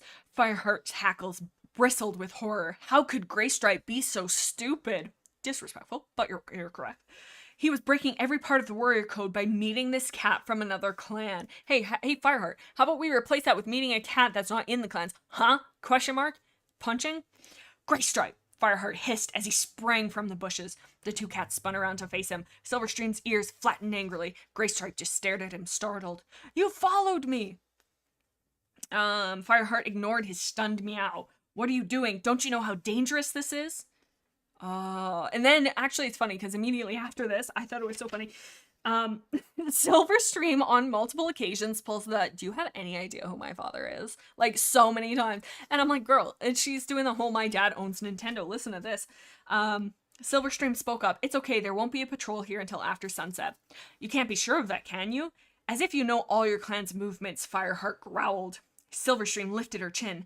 Actually, little finger up, actually, I do. My father, Brokenstar, is the leader of ReRead. Okay, girl, chill. How about? Oh my god, my god. Oh yeah, and then this is handy. All of them are back to back to back. It's funny because directly after that, Fireheart roasts this girl. She's right there. Listen to this. Um, Fireheart froze. What are you playing at? He spat at Graystripe. Could you have chosen worse? Mind you, she's sitting right there. I'm like, Fireheart, could you chill? Could you chill? The Curious Moth says meeting Princess doesn't cause problems with RiverClan. I get that. I agree. But his thing is just seeing like, I don't know. To me, it's like the moral stance that Fireheart is taking is that he should not be breaking the warrior code. And he knows what he's doing with Princess is illegal. He says it. He's like, I am sneaking away. I hope I don't get like, and when people are like talking to him, he goes, his mind immediately is guilty. He goes, oh, they know I went to go see Princess yesterday. Da da da da. And I guess it's not directly harming them, but he knows in his head what he's doing isn't right. But then he's turning around and saying to Grace, so maybe it's a bit of projection. I never really thought about that. Maybe it's guilty conscience, and he's feeling extra guilty. Hang on now. Maybe he's feeling extra guilty about his own, what he thinks is disloyalty or naughty behavior. Interesting. Girl Boss says, I mean, if you were a clan warrior and your only kin at the moment that you knew where it was, wouldn't you visit, or what? Wouldn't you visit all the time? I mean, I would, even if it was against the warrior code. Oh, no, Girl Boss, I'm so with you. Like, I understand why he does it, but it's, to me, it's him doing it and then turning directly back around and yelling at Graystripe for doing something very similar. Because if, like, I get, like, you know, like you said, you're lonely. Many times his friend is off at RiverClan, so he's not seeing his friend very often. He's feeling outcasted. Like, there's all these things that makes you want to reach out and find that kinship, but it's just the him going back then and now playing the moral high ground of, you shouldn't be doing this. This is against the rules. This, you know, you shouldn't do this, while he's doing something that he knows he shouldn't be doing. Moon says, it's okay if Fireheart does it because he's orange. Literally, that is Fireheart's whole thing. He's like, oh, well, rules for thee, but not for me. I can see my sister. Stinky. That's what it is. Yeah. Orange cats just have more, Riz says Crimmy Crim. I think he's just, no brain cells. I don't know, but it's just, I don't know. Okay. Let's see. Okay, to the next one. Oh. So on page 159, this is another one that makes me laugh. 159. Where are we? 156, 9. Okay. Okay, so Fireheart is going to get herbs, but why? I can't remember. For some reason. Yes, White Storm meowed Fireheart. He turned away, relieved to escape any more questions, and he ran towards Yellowfang's den. Yellowfang was busy mixing herbs. There were several heaps of leaves gathered in front of her. Fireheart stood and watched her for a moment without speaking. He felt sad and drained after the row with Graystripe. He couldn't help wishing it were Spotted Leaf here, mixing herbs instead of Yellowfang. I think it's so funny, the idea that he goes in and he's like so lost in memories, and like in his mind he's seeing Spotted Leaf like mix up the salad for him, like doing all this stuff, and he's like, in dreamland, la la la la la, and he's like dreaming of his love, which is just weird. And then it's broken by like she turns to him, like turns to look at him to be like, Firestar, and it's just yellow. This old woman like, hey, Fireheart, welcome to my den. He's like, I thought it was Spotted Leaf, but it wasn't. But I thought that was funny. And also I thought it was like, so he's being very thirsty for Spotted Leaf, being like, oh, like I love you so much, and he does that so often. I don't know why I closed the page because I need it. 159. Oh, I think that's actually it. I thought there was more. Anyways, but he's essentially, again, talking about Spotted Leaf right after where it says, God, Yellowfang is so ugly. Wish she was hot. That's literally, I just think it's so funny to think that she turns around, he's like, whoa, you're not hot, no. And then Dappletail comes in like, what were you saying? She's got a problem? Who else has he's dissed, how many people has he dissed? He's dissed Dappletail, he dissed Small Ear, he dissed that random WindClan apprentice by calling him a rat. Yellowfang kind of now, and now Silverstream by being like, could you have chosen worse? Man, Fireheart, chill, man. Stop it. Stop going after people. Oh, and then this is me starting again with my exclamation points. Graystripe started White Cough by hunting the bull, because it says here, Fireheart didn't reply. He was just wondering if he should confide his worries about Graystripe when she interrupted his thoughts, talking to Yellowfang, that is. It looks like there's White Cough in camp, she growled, prodding impatiently at a dried leaf. 2 cases this morning. Swiftpaw asked Fireheart. The old medicine cat shook her head. Swiftpaw's just got a cold. It's Speckletail's kit and Patchpelt. Not serious at the moment, but we need to concentrate on getting the clan strong. Graystripe! Graystripe! I'm telling you, it's him. And again, on page 163, we have Silverstream pulling the do you have any idea who my daddy is? Listen to this.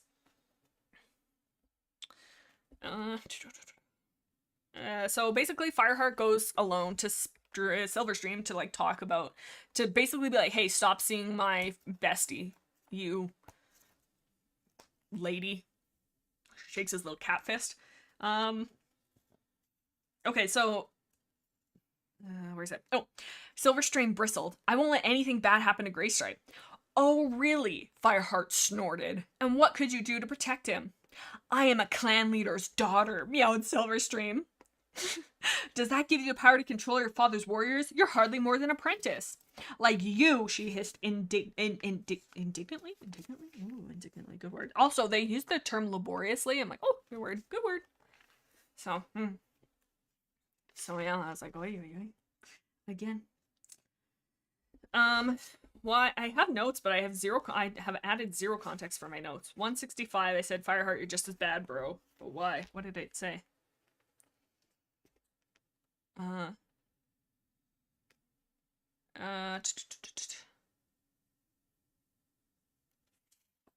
don't know. Oh, you know why I put this? Because literally directly after, yes, right. Directly after Fireheart goes to Silverstream's like, you have to stop this. This is against the code. You shouldn't be meeting somebody from outside of your clan. Like, you're meeting in secret. This is bad. He's just basically just going after her, being like, what you're doing is wrong and you should feel bad. He doesn't even make it back home before he goes to Princess.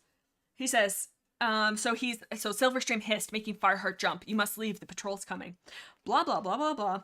He leaves. Okay. Halfway home. I kind of skipped a bit, but it's not important. Halfway home, the scent of fresh two-leg trail stopped him in his tracks, reminding him of Princess. He wondered whether there was time to follow the trail back to Two-Leg Place. He wanted to know if she'd kittied yet.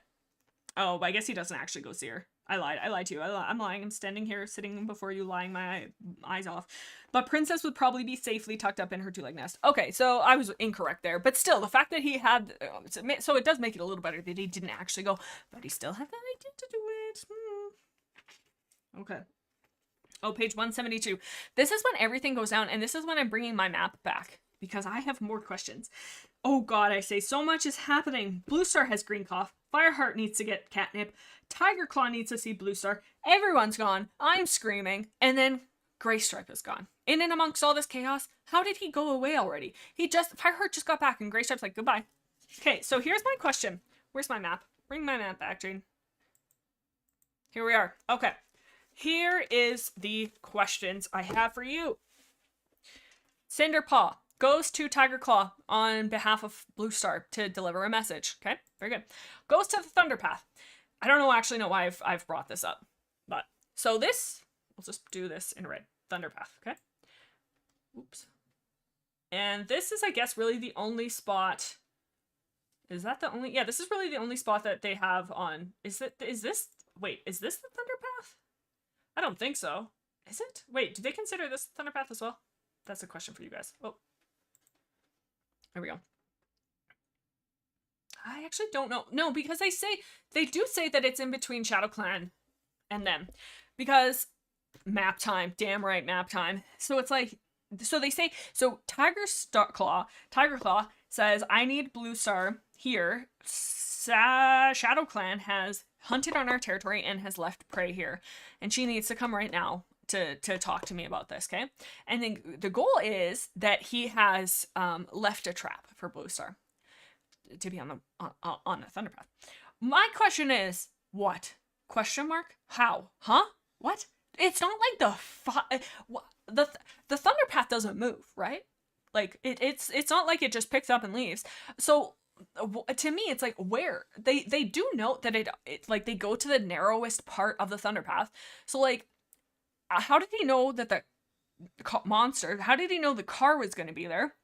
Or was he just like hoping that, like, I don't know if maybe he's thinking, oh, like they won't see the Thunderpath. Like I'm trying to wrap my brain around how his trap is supposed to work beyond him just being like, go sit on the Thunderpath and hopefully you'll get hit by a car. Like, was that, I mean, Tigerclaw's not super smart, so maybe his thing was, oh, I'll tell Bluestar to come here on the Thunderpath, and hopefully by chance a monster will come by and hit her in the head and send her to StarClan, like Team Rocket blasting off again. Like, I don't really get it. And I don't know, like, I just don't understand the plan. And they do note that it is at the thinnest part. He was driving. Ginger first says he was driving. He was the one who was driving. The Curious Moth says it's supposed to be difficult to react to. So like they're on the Thunder Path, and it's like, it makes sense that an apprentice would get hit because she's not very experienced in the Thunder Path. She doesn't really know, like, she's gonna run onto it. She's gonna be caught by surprise for this trap. Of course, she doesn't really know. Bluestar, who has lived her whole life in ThunderClan, knows the territory like the back of her hand paw, just like is the leader, knows everything. So like, being the leader, she's not just gonna run out and sit on the Thunderpath. Like the plan was to hit Bluestar. So I just don't think I understand how that makes sense, that he thought that Bluestar was just gonna, because the thing was like, oh, you're gonna go meet Tiger. I just don't think I know how to wrap my head around it. Maybe just Tigerclaw's a little dumb. Ambush, he could frame the Thunderpath as an accident, says Balio? I could see that if he like intended to push her.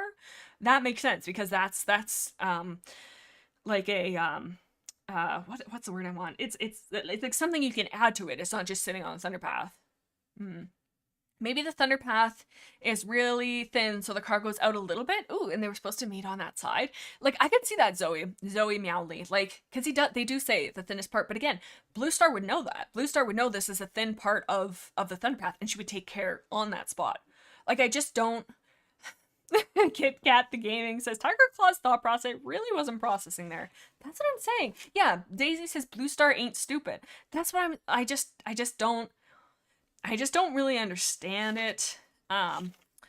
It wouldn't have worked on Bluestar. The part was Mr. Tiger being dumb. That's what I mean. I don't know. It just seems a little weird. Well, what do I know? It just seems like a lot of variables that are not in Tigerclaw's control that just, I don't know. Kay the Cat Gaming says, but Bluestar would live, right? So she would know Tigerclaw was the cause of the ambush. That's true, because if he was to push her, it'd just be, maybe it's hoping that she would get hit hard enough that she would just get like knocked into Timbuktu. I don't know. I do think it's funny to think that Tigerclaw was the one driving the car, though. That is actually so funny. Okay. Okay, my next note is, oh, Tigerclaw and Fireheart, jeepers, both trying to pick up Cinder at the same time. I don't know why that was funny, but I did have to write that. This is me going on my tirade of Graystripe is at fault for Cinder's accident. He hunted a vole in RiverClan, fell in, got a cough. White cough spread through ThunderClan. Then Bluestar got white cough. Then it turned into green cough with her, which means she couldn't leave camp, meaning Cinderpaw went. It's all Graystripe. It all comes back to Graystripe over and over and over. Oh yeah, and this is where I'm complaining. Can someone explain Tigerclaw's trap? Like, it's the Thunderpath. It's always there. That's what I'm saying. The driver was intoxicated, but how would Tigerclaw know that? Like, what? I just, like, it doesn't make any sense. It doesn't make any sense. But maybe I'm just not supposed to think that hard about it. Also, okay, so I don't think I've ever heard them use, okay, and this is once again a query for my British listeners at the moment. Let's see. Murder Prefer says, hi, Blixemi. There's a cool seller on Etsy, ooh, that makes custom warrior cat clay figures of any canon or fanon warrior cat you want. Is it alright if I commission a clay figure of dear, dude, if you want, like, don't feel like you have to, but oh, absolutely, that'd be so sick. Would you be able to post a picture if you do get it? Don't feel like you have to, but no, absolutely. Dude, anything you want to do with this, well, within the means of appropriateness, which you always are, but that's just for everybody. But yeah, absolutely, I would love to see that. Oh my god, if you want to, like I said, again. Oh, also for the $10 donation, Murder Prefer, they've got, oh, what can we put for Murder Prefer? Let's do, they have a Vaporeon icon. Let's do waves. Let's do wave emojis. How's that? Or Murder Prefer, what's your favorite animal? We can do that too. Everybody to Murder Prefer. Thank you, buddy. Oh, that would be so sick, actually, not gonna lie. Oh. But yeah, I don't think I understand this trap. Okay, so here's, okay, page 182. I have never, oh, right. My question for my British listeners here. What is, where did it go? Okay, what is mistrust? Is that a thing? Or is it like just a warrior cat term? Because I think it's supposed to be frost? Or, I just don't know. Like, and the reason I bring it up is because, oh, wait.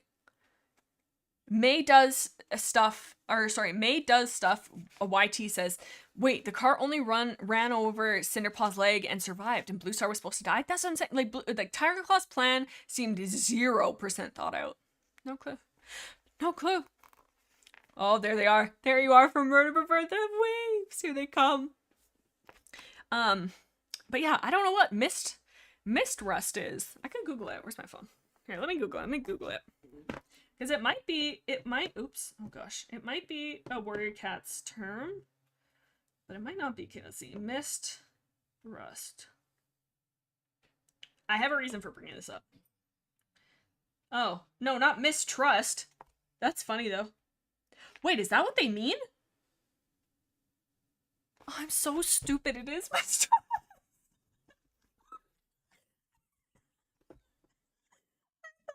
Oh, that is so funny. Holy cow. Okay, no. Nobody, everybody tune out. Everybody close the stream. Go home. It's done. I totally misunderstood what it said there. Oh my god, that is so funny. Holy cow. Okay. Oh god, I'm having a moment of disbelief that I actually thought it was... I thought, okay, nobody stop this. I see the the comments. No, listen, hear me out before you make any judgments. Listen, they thought, no, stop, hold on, listen. It's in the middle of winter. So I thought mistrust was maybe frost, like, you know, on the trees, like how there's, what's it called? I'm not saying a bad word, but I think it's called hoarfrost. And it's like on like the trees and stuff, and it's the middle of winter. So I thought, so it says mist. Oh my, I'm so stupid. Mistrust. Mistrust ruffled Fireheart's fur like a cold breeze. Oh no. It says, okay, let me read the full thing because it makes so much sense. Oh god. Tigerclaw held his gaze for a moment. How's Bluestar? Mistrust ruffled Fireheart's fur like a cold breeze.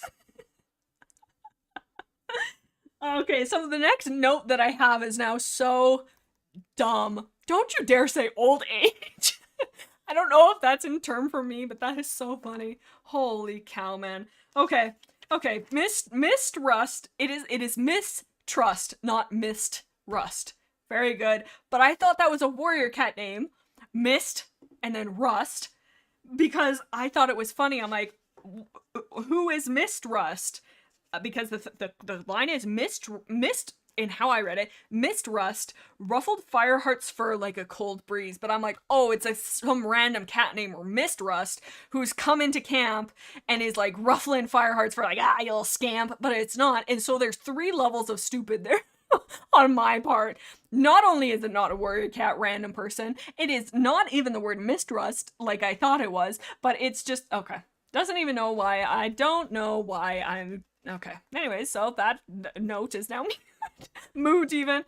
Holy. Okay. I'm trying my best. Moon says I'm trying not to go. Moon, cry with me, dude. Oh, no. I feel like I need to just end the stream right here, right now. But I have so much more notes. Okay, we'll just no, nobody quote that. Nobody keep that. We'll just pretend it didn't happen. Very good. I feel that in my bones, but oh my god. Like, look at this, right? If you read the thing, it makes sense. I'm not stupid. I'm just dumb. I'm a little stupid. Mist Rust. Thank you, Moon. Mist Rust is actually such a good warrior name. Put that up there with Mountain Dew and Garfield. That's what I'm saying. That's what I'm saying. See? Moon's on my wavelength. That's what I meant the whole time. I actually was just making a hee ha ha. I was playing 5D chess this whole time, actually. Okay, my bad. Okay, anyway. Okay. Here's another dumb moment that I had, and this was more as a child. So I guess I get maybe a bit of a pass for this one, but when I was a kid, so the line here is, so Fireheart goes to Yellowfang to talk about Cinderpaw, and where is it? So he comes in, he goes, Yellowfang. Hush, Yellowfang sprang from Cinderpaw's bracken nest. She's sleeping at last. She had a hard night. I couldn't give her poppy seeds to ease the pain until she recovered from the shock. But she's going to live? Fireheart's legs felt wobbly with relief. And then this is where my confusion comes. I can't be sure for a few days. She's hurt inside, and one of her hind legs is badly broken. As a child, I thought that when she said, when she said she's hurt inside, I thought maybe like in her, like her heart, like she's like hurt in the sense of like emotionally, like she's hurt inside of like, oh, this thing has happened to me. I'm not going to be a warrior. Mentally, I'm having a hard time like wrapping my brain around this. I am hurt on the inside of who I am. No, Jaden, dummy. She's got internal bleeding. You dingus. So, my bad. So, I think that's what they meant, but I took that as like a religious, like inner peace kind of, oh, why is the map still up? That's a good question, actually. Why do I still have the map up? Let me get rid of that. Oops, my bad. Sorry, gang. Okay, so yeah, so definitely meant internal bleeding, but 11-year-old typing voice Mist Rust. See, that's hey, maybe I don't know where, I think it's from, don't quote me on this, I might be being rude, but I think that's it, Roblox is where that stemmed, of like doing, so if it was Fireheart, be like capital F-I-R-E, capital H-E-R-A-T. Oh no, I spelled that. Anyways, you know what I mean. I've already been so dumb today. I can't spell. I swear to God I can spell. But what am I saying here? But see, maybe if we had capitalized it, I wouldn't make such a boneheaded error. How goofy. No, Swan says, no, that was my first thought in my mind too. Okay, thank you. Moonlight says, oh wait, it is? Actually, it could be the former, says Kay the Cat. Okay, maybe. Hang on. Zorox says, wait, what? Why did YouTube recommend me a furry? Who are you, cat? Welcome, Zorox. I'm pleased to inform you that you have been sucked into the Warrior Cats universe, and the universe says it's time for the Battle Cats. It's not me, I am but a humble servant to the Battle Cats. I'm sorry you had to find out this way, but we welcome you with open kisses and hugs, and apparently an abundance of stupidity. Okay. But yeah, so the whole inside, I thought for sure was like a mental thing, but I guess not. Who knew? They need to put a separation between two parts of the names, or Roblox doesn't see the word and makes their name. Oh, weird, really? Oh, I thought they were just, oh. Stop! I'm trying to spell, I'm just recovering. I'm having a hard time, gang. Okay. But, let's see. I don't know. Who knew? Maybe it's a little bit of A, a little bit of B. I don't know why I chose to, stop calling me old! I'm not, I swear. I just don't know how to read. Okay, what do we have next? We gotta move on. The bullying is out of control. I'm gonna come out here with my cane and start bonking you on the head like Rafiki. Okay. I can't believe this mistrust thing. And I'm like not even joking. I'm like not even trying to be funny. I genuinely was like, oh, that's funny. Mistrust. It doesn't matter. It doesn't matter. I thought it was something. So I thought it was a funny imagery that somebody would come and ruffle his fur. But no, it was emotion, not even a... in any case. Zorok says, here I am, it's time to battle cat. I guess I am confusion. Zorox, I promise you, you have the funniest opportunity in life to just be a Warrior Cats fan but have zero context. And just vibe. Who's gonna stop you? Me? No. I embrace you. Welcome. Welcome to hell. Oh, no, just kidding. Well, okay. Okay, let's see. Okay, what am I saying? Oh, okay, this is Moon Kitty and I are brothers in arms, sisters in hugs. That's we are. Oldness is an excuse if I'm older. We are not old, Moon. We are smiling. We are enjoying the cats and don't know how to spell. At least that's for me. I just have never spelled. Remember that one time, Moon, so I don't know if it made it into the episode, but I was doing the quotes and I am a little dumb and I didn't spell rogue correctly and Moon clocked me in a second. She's like, I knew that was a fake quote because you don't know what she did not say it like this, but it was funny. But she's like, rogue isn't spelt like that, so I knew it was fake. I was like, damn it, she saw right through me. It's very funny. It was very funny. God, good time. Okay. What am I doing here? Oh yeah, princess having 100 IQ, 1000 IQ. I mean, 100 is actually, I think, very normal. Okay, where is this? Page 192, princess being 100 IQ. See, princess should have been the one who's running the stream because she's a logical thinker. Okay, so basically Fireheart has just told Princess, hey, Zorox, this is a princess. It's not an actual princess, Zorox. It's a cat, actually. So, listen up. We're learning. Zorox, you're kidding, right? It took me 3 years to come up with a name just for a random guy. That is not a random guy. That's our love, Moon. We love Moon. It's a furry name is, trust me, no, embrace it. Enjoy it, dude. Why not? Life is short. Just be funny, you know? Let's just be funny together. We hold together. And yeah, you are welcome. Everybody send a nice yellow heart for Zorox for coming in and hanging out with us and being so kind. We love Zorox in this chat. We love them. Welcome. I'm so glad that the algorithm brought you to us crazy cats today. Us crazy cat people. Okay, so Princess has 1000 IQ move. Because Fireheart has just explained what's happened to the Cinder Paw, and this is what she said. Anyway, Fireheart says he's badly hurt, or she's badly hurt. She still might die, and even if she survives, she'll never become a warrior. Princess moved closer and nuzzled him. You spoke fondly of her last time you were here. She mewed. She sounded full of energy. Look at all those hearts. That's just for you, Zoro. Just for you, baby. The accident shouldn't have happened, Fireheart growled. I was supposed to meet Tigerclaw. He asked for Bluestar, but Bluestar was ill, so I offered to go instead. I had to fetch Catnip first, and Cinderpaw went in my place. Blah, blah, blah, blah, blah. He goes on. And then Princess, then he goes, I don't know why Tigerclaw wanted Bluestar to meet him in such a dangerous place, he spat. He said there would be evidence that ShadowClan had invaded our territory, but when I arrived, there was no sentinel. And then Princess said, was it a trap? And then Fireheart Dum-Dum says, why would he want to hurt Cinderpaw? And then she blows his mind. She goes, it was Bluestar he asked for. And then he has a moment of, whoa, you're so right, dude. So, I don't know. To me, I think Princess, alternate universe where Princess joins the clan. I would love that. Would I love that? That I would. Look at all these hearts. Ah.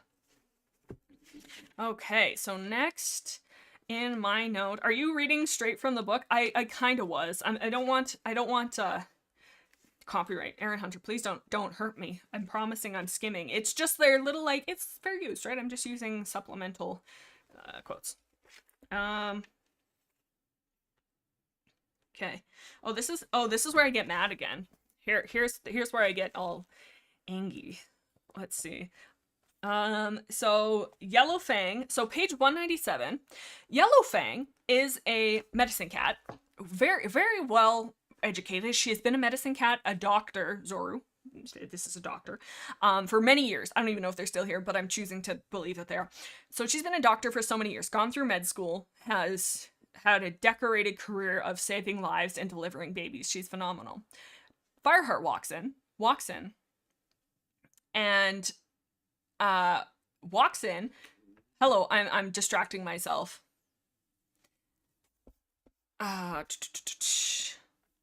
Hold on, let me collect my thoughts. So Yellowfang walks in and she is like, oh my god, hold on, I need a moment of peace and collection. Okay, so Yellowfang walks in, or Fireheart, I'm so sorry, I'm all out of control. Fireheart walks in, and Yellowfang, this really educated doctor, looks at him and says, and there's all these like sick people around, and or sick cats around, and she goes, do you think Spotted Leaf would have been able to save these cats? Actually, let me read you for the quote, or let me the quote exactly. I basically said the same thing. Do you think Spotted Leaf would have been able to save these cats? She meowed unexpectedly, raising her head to meet her gaze. And like, was Spotted Leaf not just some, like, well, not some, but she was young and she was like, yes, she was talented. I don't know, but why are we trying to shoehorn Spotted Leaf back in? Get out of here. Yellowfang, don't doubt yourself. You are beautiful. You're youthful. You just, you know, what, there's no need. There's no need. Okay. But anyways, that did get me. That did get me. Okay. On a scale of 1 to 10, how ready are you guys to for me to yap about Sandpaw and my absolute hatred for Fireheart's behavior? And you know, when I was a kid, when I was a child, younger, I should say, because it doesn't matter. When I first read these books, I was like, oh my god, Fireheart and Sandstorm, they were like perfect together. Like, they're the perfect couple. I love them so much. Rereading this, justice for Sandpaw. Sandpaw deserves so much better, and Fireheart is not. Fireheart is actually the worst for her, and I'm so mad about it. I'm so angry. Oh no, why are we hating on Spotted Leaf? No, don't hate on Spotted Leaf. I like Spotted Leaf. I think Spotted Leaf is just like really randomly idolized in the brains of all these cats for zero reason. Like, yeah, she was talented and she was beautiful, but was she good at chess? Does she know how to crochet? I don't know. Like, was she proficient in martial arts? Tell me more about her. I don't want to just know about her looks, please. We're all ready for me to yap about Sandstorm? Okay, so here's my idea, or here's my gripe. So Sandpaw, sorry, at this time. Well, first of all, before I get into that, at page 200, hold on, 204. Important that we get these quotes. Do you hear my book ASMR? Oh, I went way past it. 204. Okay, so they have a snowball fight. Cute, precious. I love it. Okay. Also, I will do justice for Sandpaw. I think she deserves so much better. Truly, I do. So she has a snowball fight with him. Very cute. She chucks a snowball at him. He's like being all grumpy, I think. Or no, he's just kind of being eh. Here, let me find it. As he landed on... Okay, Fireheart followed, taking the tree in a single bound. As he landed on the other side, something hit him from behind. He skidded in the snow, rolled over, and sprang to his paw. Sandpaw faced him, her whiskers twitching. Surprise! So she just chucked a snowball at the back of his head. Just boom. Boom. I bet you Spotted Leaf was crazy at arts and crafts, Blix, like the writing. That's so true. Oh my god, she was like making beautiful flower crowns. Oh my god. Seriously, and maybe now I'm part of the problem because now I'm putting my own headcanons on Spotted Leaf. Let her just be her. Sorry, Sandpaw. I'm not great at enunciating my word. Sandpaw. So Sandpaw has started this snowball fight, but then they note, where is this? Let me go back. I've gone to the wrong page. And please note that Sandpaw is older than Fireheart by, I think, a little bit, like a couple moons at least, because Sandpaw and Dustpaw were noted to be older apprentices when Graypaw and oh my god, so many names. So they were noted to be older apprentices when Firepaw first joined the clan and he was young. So she is older than him. And I do understand maybe biologically, maybe Toms are a little larger than like she-cats. But also, I don't know, it just doesn't make sense.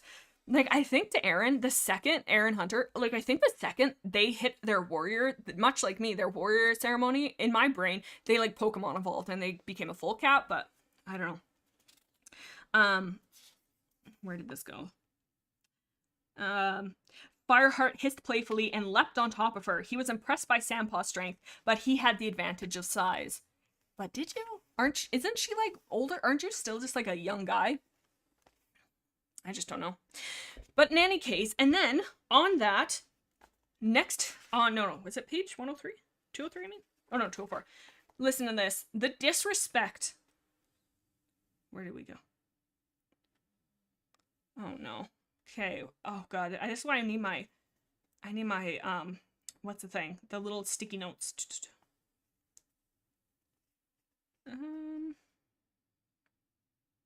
Damn, where is it? Am I on the...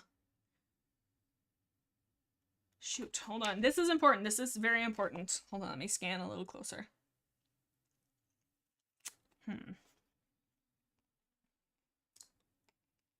Damn. Okay, in any case, it really truly doesn't matter that much. Okay. Well, I have no idea where it is. But in any case, Fireheart calls her the apprentice, and it drives me crazy. I'm like, that is so disrespectful. I'm still desperately trying to find it. Yeah, I guess it doesn't really matter that much. But I was just mad because she shouldn't be an apprentice. Anyway, oh yeah, there it is. Nice. Suddenly, Sandpaw stopped dead. Fancy little fresh kill, she whispered. Fireheart nodded. The apprentice dropped into a hunting crouch and pulled herself forward through the snow. That was, like, not that important to find, and yet. I don't know. It's just, like, dumb. Like, I'm just like, she's not an apprentice. Stop that. Stop that. Okay. Yeah, so anyways, so, okay. I need to have a little drink. Because I have another angry thing. Okay. So, Blue Star. I'm furious at Blue Star. Hold on, actually, half second.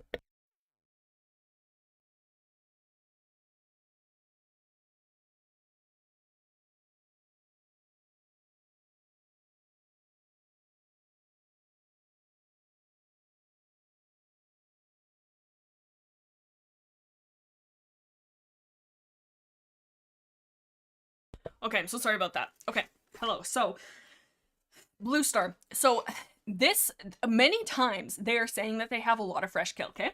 And they know, like, their whole thing, they're like, oh, we have to bring WindClan back, we have to do all this stuff, you know, ThunderClan is all holy and la la la la la. And it's like, all this stuff being, you know, fine. So then why tell me, Blue Star? So Fireheart and Sandpaw are out, and Sandpaw sees that the river is frozen solid. And Sandpaw's like, oh my god, what a perfect opportunity for us to go and punch them in the head unexpectedly, surprising attack, because their defense is down. And she's like, let's go tell the leader. So she's like, Blixemi's avatar stares blankly and blinks twice for help here. Oh no. Oh no. Hold on, Boone. Oh, where am I even? It's important, see? There, now you can only peek. I'm just peeking now. Now you can just barely see, huh? She peeks over the edge. Okay. But so yeah, so Sandpaw was like, okay, let's go tell.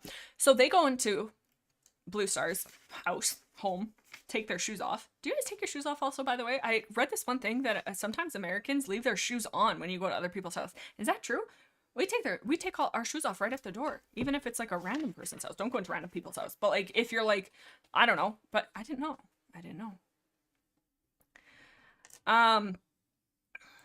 Okay, one moment.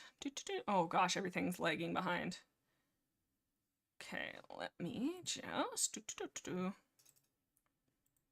Here we go. All right. Okay, sorry, back at it. What am I saying? Oh yeah, so Blue Star was like, you know, everything's all, sorry, I got so distracted there, I do apologize. So she's like, let's go beat up RiverClan.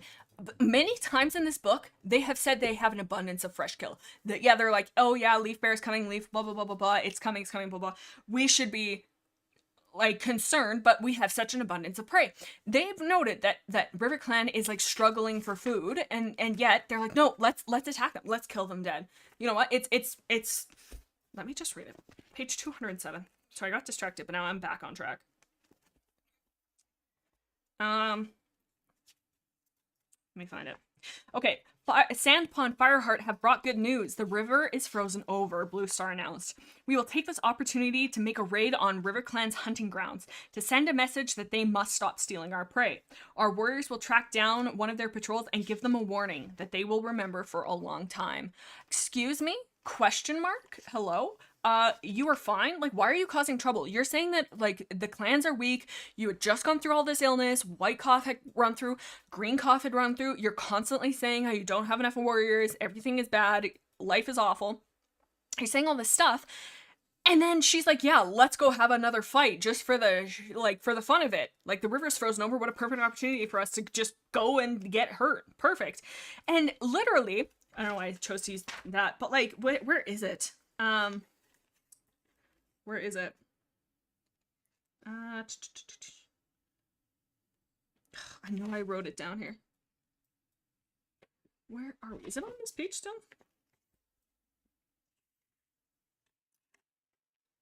Where are we?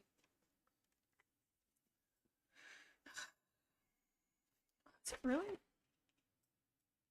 Okay, I don't know where it is, but, like, at one point, I thought I had written this down, but maybe I'm wrong. Oh, right here. Okay, so they have so much fresh kill, that they're saying, because I didn't write down the page the one time I didn't, but essentially, Tigerclaw is like, we need to, this is later in the book, but he says, we need to go get more prey. And somebody says to him, well, we have so much prey in the snow pile that, like we already have so much. And then Tigerclaw says, oh, well, it will turn to crow food before we get a chance to eat it because it's been in there so long. So they have such an abundance of food that it is going to waste before they can even eat it. But they're like, no, let's while we're very weak, let's go beat up RiverClan just because we need the food. Clearly, baby, you don't. So, like, what is the issue here? Question mark, exclamation point, what is the issue? And it just was like, it just felt like such a random, I don't know, it's like, yes, Blue Star, I get, she's just so inconsistent, and I know that that is nothing new for the books, but I'm just like, dude, why? You were just saying that you needed to, like, chill. In any case. So I'm very mad at that. But anyways, so they're like, okay, we're gonna go, and I know that it's to just generate, like, just random conflict so that Graystripe can go, oh my god, my wife and my best friend are gonna punch each other. No, I know that's the reason. But that being said, I don't know. It just seems so, like, I don't know. It's just dumb. It's on principle, it says Moonlight. No, and you know, you're so right. And it's the whole, let's send them a message of, like, they can't steal from us. But they're so, like, fragile because they had just gone through all of this sickness. And, like, Blue Star herself was making points to be like, we need to not be fighting each other right now. It is the middle of week. We're all weak. We can't afford something bad like this to happen. And then she's like, oh, but actually, let's actually go, like, challenge them for 1v1 in Smash Bros. I called Pikachu. Disrespectful. Oh, and then I thought it was so funny, Blue Star's just psych moment. Like, oh, psych out, I guess. No, what's that phrase of, like, when you trick some, no, I don't even know what it is. But anyways, so Blue Star's like, okay, I'll decide if, because Graystripe's like, oh, it's gonna get warm outside, and the river's gonna thaw. It's a bad idea if we should attack them because it's gonna thaw. And Blue Star's like, let me go think about it. So he's like, okay, we can prolong the fight. So Blue Star goes away, and then Blue Star comes back, and she's like, you know, you make a good point, Graystripe. We should not attack RiverClan in the morning. The river is gonna thaw. That would suck. So, you know, we'll just go right now. And he's like, no, my bad. I just thought it was so funny. I'm just like, he thought he was fine, and then it was just a psych. Here, I'll just read it. Willowpelt agrees with young Graystripe, Blue Star declared. A thaw is on the way. Graystripe lifted his chin and flashed a defiant look at Fireheart, but Fireheart didn't care. Blue Star was gonna call off the raid. Now Graystripe went, okay, blah, blah, blah. But Blue Star hadn't finished, so we will attack at once. I just thought it was funny how she's like, oh, it's like, dum-dum. Let's see what else we got. Oh, again, so Fireheart, in his continual roast sesh of everybody who crosses him, even people who don't, even an innocent newborn child, like, laughs out loud, I think. Page 221. Oh gosh. Okay, no. 221. Okay. He laughs at the idea that his nephew could ever be a clan leader. That this pitiful, ugly, stinky, small, fluffy little guy could ever be a leader. He laughs. He says, Princess' eyes shone with gratitude and pride. Thank you, Fireheart, she purred. Who knows, maybe he'll even become a leader and be given 9 lives. Fireheart gazed fondly at her trusting, hopeful face. Did his sister really believe this might happen? So I don't think he actually left, but in my head, he's like, haha, you foolish, foolish kitty pet. That would never happen. He's just a little cloud. And I'm just like, Fireheart, could you stop? Could you stop just being disrespectful to everybody? Elizabeth said Fireheart is named Fire for the way he burns everyone. Honestly, they're like, fire alone can save our clan. They're like, but fire alarm, oh my god, fire alone will, you know what, doesn't matter. Not fire alarm. Okay, never mind. I quit. Goodbye, stream's over. Ending. Just kidding, I have just a few more notes. Then I'm almost done, I swear, I'm almost done. So Graystripe is a real one. They were fighting, but he stood up for him. Not that important, but, and then, oh, listen to this. This is when, okay, so Fireheart helped save Frostfur's kits in book 1. And I thought it was so sweet, because, like, Fireheart is all by himself. He's cuddling with, Cloudkit, because he's just brought Cloudkit into camp. They're like, oh, we don't know if we're going to keep him, but Fireheart's like, this is my nephew, he's my kin, I'm gonna stay with him, but he's like, I don't know what to do, and he's like, the baby's getting hungry, and he's in the warrior den, and he's just crying. Not Fireheart, well, maybe Fireheart, what do I know, but Cloudkit is crying, and then who appears but sweet Frostfur. Listen to this. Can't you shut that thing up, complained Darkstripe as he prodded the moss in his nest as Cloudkit is screaming and crying. A fire alarm would do a world of good, TBH, says Moon. Honest, like, that would save so much. Any type of alarm system. They should just get, like, an apprentice to stand at the top, and the second they see fire, they should just start screaming. We could do that. And yet we don't. That's what StarClan meant the whole time. There's just a mistranslation. So can't you shut that thing up, blah, blah, blah. Fireheart licked the kit desperately. It must be very hungry by now. A rustle in the den wall made him lift his head. It was Frostfur. She crept over to Fireheart's nest and looked down at the miserable kit. Oh, that's actually, I know that's not what, anyway. Suddenly, she dipped her head and sniffed the kit's soft fur. He'd be better off in the nursery, she murmured. Brindleface has milk to spare. I could ask her to feed it. That is just, I don't know, it's just so sweet. Like, she just, like, unprompted, she, like, just noted, okay, like, there's this little guy, and just being, like, loving and, like, caring for little guys, and she's just, you know, and at one point she says, I haven't forgotten that you rescued my kids from ShadowClan. So, like, it shows that, yes, Fireheart is feeling alone in the clan. He doesn't have anybody. He's like, this is my only kin. You know, Graystripe's against me. This person's against me. Like, I'm feeling so isolated. But then there's the little tiny things that the clanmates will do, like Frostfur going out of her way to be like, I see you. I understand that you're going through this, and I can help because we're family. And I remember how you've done so much for me, and, like, you know, that's what we do for each other. I just thought it was just a sweet little, like, thing of being like, yes, he's alone, but he actually does have people on his side. And Frostfur, I don't know, I just thought it was sweet. Yeah, so in any case, so I thought that was very sweet. Oh yeah, so they make a note. This is what I was talking about earlier of Brindleface's son passing away, and I think it was to White Cough or Green Cough. Again, Graystripe, but he doesn't seem to have any issues there. Graystripe is gone 100% of the time in this, like, just disappears, and he just doesn't care. Okay, this is where I start complaining about Fireheart's behavior to Sandstorm. So first of all, he's, like, constantly thinking about Spotted Leaf. Fine, that's well, fine, Dandy, you have a crush, very good. But then he's constantly thinking about Graystripe, in the sense of, like, you know, whatever it may be. He's a friend to him. He's his best friend. He's very important to him. He's constantly worried about his friend. Whenever he's in trouble, he looks to his friend for comfort. It is because they're important to each other. They're important cats in each other's lives. Whenever something happens, you know, he's looking for Graystripe. Or he sometimes kind of will, not really, okay, I'm getting ahead of myself, not in the books, but anyways, he's constantly looking, or he's looking for Spotted Leaf. He's calling out to Spotted Leaf for help. He's thinking about her. He's thinking about the comfort that she brings him. He's thinking about, like, all this stuff. Never once does he think about Sandpaw. Not ever. Like, never. The only time he thinks about her or talks about her is if she is, like, directly doing something for him or has to do, so, like, if they're on a patrol or something, or if she's going out of her way. He never initiates, which is fine. She treated him poorly at the beginning. He doesn't really know where they stand. Fine. But she is constantly this second option, and it drives me actually crazy. It drives me insane. And it is just the fact, like, I don't want to get too far ahead in other books, but, like, just note that he is so, I don't even want to say dismissive, but he just like, it's that thing of like, if you're not in my eyesight, I'm not thinking about you at this point. And it's to him, it's like, what does she make me feel? What good can she do for me? It's never, oh, but that's just in this book. But I guess I'm kind of in two places, because right now I'm going off of information that is to come, but also not giving credit to the information that is to come. So I don't know.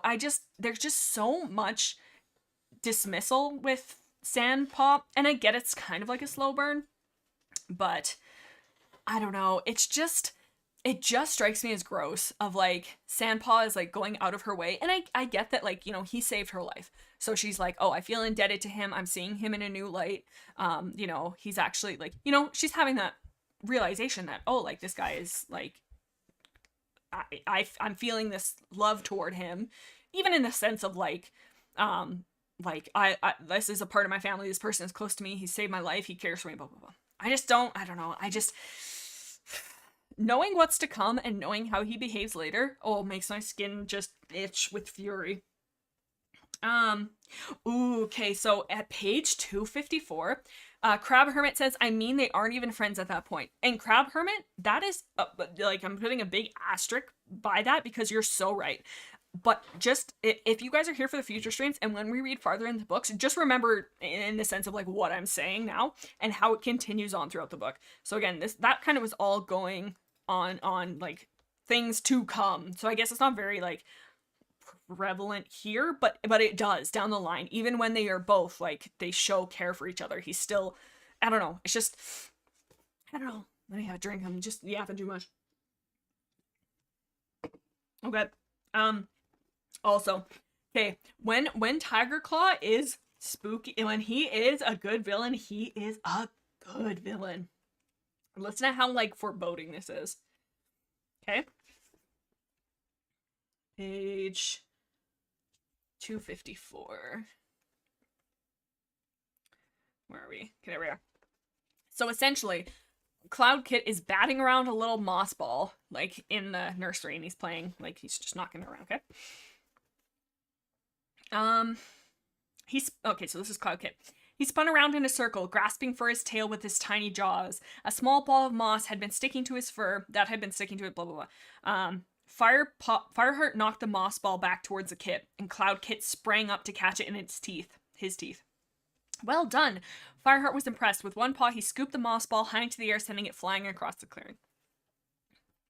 Cloud Kit raced after the moss and grabbed it. He rolled onto his back, threw the ball up with his forepaws, and kicked it away with his back legs. It landed next to the nursery. So he's playing with this little ball, very cute. Cloud Kit scrambled up and scooted after it. He crouched to rabbit leap away, his hindquarters bunched in the air. Blah, blah, blah. Suddenly, his fur prickled as Fireheart watched. A long, dark foreleg was reaching toward the moss ball behind the nursery. Cloud Kit, wait! Fireheart called. Blah, blah, blah, blah, blah. But anyways, I guess I've read too much, like, intro. But anyway, so Tigerclaw basically grabs the moss ball, and, like, to Cloud Kit says, he carried the ball over to the kit and dropped it by his fluffy white paws. Be careful, he growled. You wouldn't want to lose such a precious plaything. As he spoke, the Dark Warrior stared at Fireheart over Cloud Kit's head. I'm like, damn, that is so good. The idea of him, like, talking to this kid, but talking, and Fireheart, it kind of loses its punch, because Fireheart literally just feeds it back to us with a silver spoon, being like, oh, he's talking to Cloud Kid, but he's actually talking to me. I wish they hadn't have gone back like that, because I think it would have been more powerful if we came to that conclusion on our own, but still very good. But basically, Fireheart shivered. What did Tigerclaw mean by that? He seemed to be talking about the moss ball. Like, thank you. We gathered this, buddy. But did he really mean that Cloud Kit was a plaything? So it's like, yes, that is spooky, but yeah, anyways. Let's see what else we have. Oh, at page 266, Fireheart calls out for Spotted Leaf to help him in a battle. I mean, bro, what do you think she's gonna do? Hold on one second. Oh my god, sorry, my throat is so dry. Okay, so he's fighting with Clawface because he's like, you killed Spotted Leaf, time to die. Fireheart screeched in agony. Or no, Fireheart fell to the ground, and basically the guy sunk his teeth into the back of his neck. Fireheart screeched in agony, help me, Spotted Leaf, I can't do it. Okay. Suddenly, the weight was wrenched off of his back. Very good, spot a leaf. Psych. Fireheart sprang to his paws and spun around. Graystripe! So, I just thought it was funny. Like, I don't know why, but... and then, Graystripe grabs Clawface and just kills him. Done. Breaks him in half. And he's like, very good, all done. Does one of these with his hands, like, all done. Spotted leaf help. Graystripe, I'm spotted leaf. He's like, that's uncomfortable. He's like, I mean, whatever you say, bro. I'm just here for you. But, yeah, so Graystripe's death count in this book is insane. We got White Claw. Well, I guess that's maybe not that crazy. But we got White Claw. We got Brindleface's kit, I guess by kind of proxy. Not really, I don't think that's the right term. But kind of, and indirectly. Bluestar kind of indirectly. And then now Clawface. Man, it's just like going crazy. Oh, page 268. Yellowfang is so cool after she, like, listen to how cool they make Yellowfang sound. Brokenstar's eyes were closed and bloody. Fireheart saw his side heave once and stopped moving. Oh my god, my throat's so dry. Fireheart recognized from the deep stillness in the rogue warrior's body that Brokenstar was losing a life. Yellowfang's claws were unsheathed and glistened red. Her face was twisted and her eyes glazed. Oh, what the... Oh, the imagery on that is so good. Oh, I love that. But yeah, she's just so sick. And then she pulls the Brokenstar, I am your father. And that is so good. Oh, and like when I was a kid, I remember that took me so good. Like that's what I'm talking about. Twist that they left hints and they let us figure it out, but they didn't spoon feed it to us, much like they're doing with Tigerclaw. Like, it just like is so subtly like, and you think back, oh, her reaction to she doesn't want to kill him. Oh, her reaction when she finds out that that Ragged Star was killed by Brokenstar. Like all these things, and you go, oh yeah, she did react to that, and you go back and you go, oh yeah.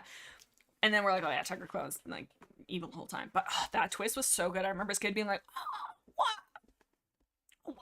You what? and then Fireheart instantly getting the ick from Brokenstar being helpless. I thought this was so funny. Listen to this. Where did it go?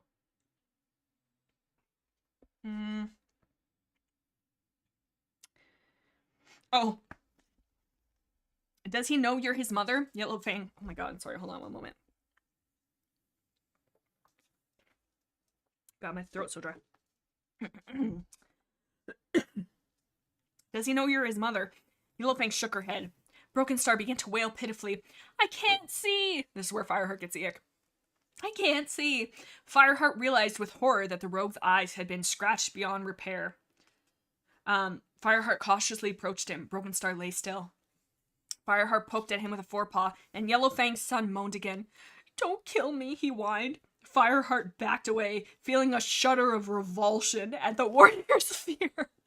He's like, oh, yeah, I liked it better when you were a bad guy. Oh, and all this, like, crying. It's just, could you just, like, not, like, I'm just, it just feels so funny. Oh, dude. And then, at 280, so finally, Dust Pelt and Sandstorm are warriors. Huzzah. Very good. Happy.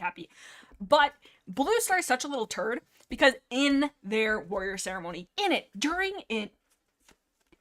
the middle, I got stuck there.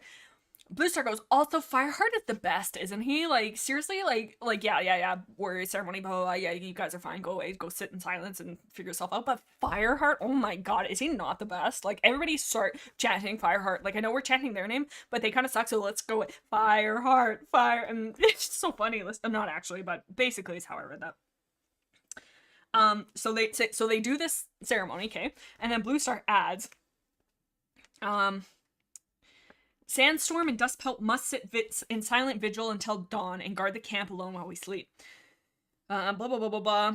But before they begin their vigil, the clan will share a meal. It's been a long day and we have reason to be proud of the cats who defended our camp against the rogues. Fireheart, StarClan calls him out specifically. Fireheart, StarClan thanks you for your courage. You are a great warrior, and I'm proud to count you as a member of my clan. Sandstorm and Dustpelt over there like, what the hell? Wait, is it not supposed to be our day? What? We did the exact same amount that he did. I just thought it was funny. I was like, holy man. Poor Dustpelt just cannot catch a break. He hates this guy. With every fiber of his being, Dustpelt would never treat Sandstorm like this. Dustpelt loved Sandpaw. Dustpaw loved Sandpaw. He was a good guy, I think. I can't really remember too much about him, so I might retract that statement later. Winter Stormfield says Blue Star is the definition of a boy mom's fire alarm. Oh, that's so funny that you guys are calling him fire alarm. That's so true. She's just constantly like, you guys all suck, and Fireheart just like got a basketball hoop goal in soccer. So everybody better like buy him an individual sized pizza at our local Domino's because he earns it. He deserves it. Oh, and page 281, there, I don't know why I felt like this is. Dustpelt goes in the paper shredder. I don't care, says Moon. No, our boy. I can't really remember anything about him, to be honest. He's very bland from my recollection. I know he like creeps on a child, and I'm not a fan of that, but I'm just choosing to pray that he's not weird. Is Fernpaw even born at this point? Actually, that is kind of icky. Nahoodle. Let's see. Oh yeah, so I think this is just a misprint or miss something. But Fireheart walked over to Sandstorm. We can eat together as warriors tonight, he meowed happily, if that's okay with you. Okay, so he does kind of think about her. So I guess I take back what I was saying, because he does kind of think about her. Choose something for me. She called as Fireheart dashed away to the fresh kill. I'm starving. Fireheart picked out a mouse for Sandpaw. You fool. Sandstorm at this point. Figure yourself out. Smarten up. Oh, on page 289, Graystripe is mad. He's so mad that Fireheart won't trust him. He's like so mad. Here, let me read it to you. He's all cranky. 289. Is that what it is? 289. Okay, so Blue Star tells Fireheart and Graystripe to essentially go kiss and kiss and make up. Oh my god, that was almost bad. To like basically become friends again. And so they're like, okay, go hunting together. And Graystripe is mad. He's like, you don't trust me. You think that I'm gonna betray my clan, and like you don't think that I'm loyal. Blah blah blah blah. And they go hunting, and he's like, and Fireheart essentially goes, oh, like good catch. And Graystripe's like, that should feed people. And then Fireheart's like, you don't have to prove anything to me. You don't have to prove anything to me. And Graystripe says, no. And maybe you should start acting as if you trusted me then. Bam. All this stuff. And just going after him, being like, you don't trust me. Not only did he just finish saying, why don't you trust me? He leaves. Graystripe leaves the next page that Fireheart needs him to be in camp. And where's Graystripe? Off canoodling with Silverstream. So clearly he can't trust you because you can't stick around in camp long enough to be trustworthy, because you break his trust every 5 seconds by leaving when he needs you. I mean, Fireheart's a piece of crap in this book too, but like it's just like so... It's so clashing of him being like, you don't trust me, but then immediately does something that makes it valid that he doesn't trust him. So like Cloud Kit goes missing, and okay, so he's like, oh my god, Cloud Kit's missing. And then the next chapter starts, and Fireheart says, I'll find him, Fireheart promised. He automatically looked around for Graystripe. The wind was rising and the snow was growing thicker. He didn't want to search alone.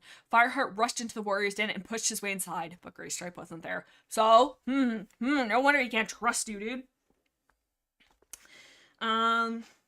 So a Sandstorm, once again, is the second option, but that's fine.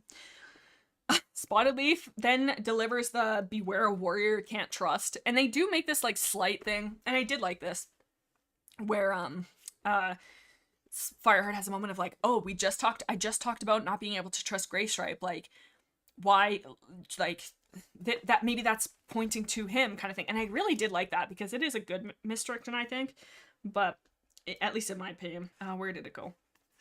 Because I truly did think, oh, like maybe he's right, because he can't trust him, and trust is such a big thing that they just talked about.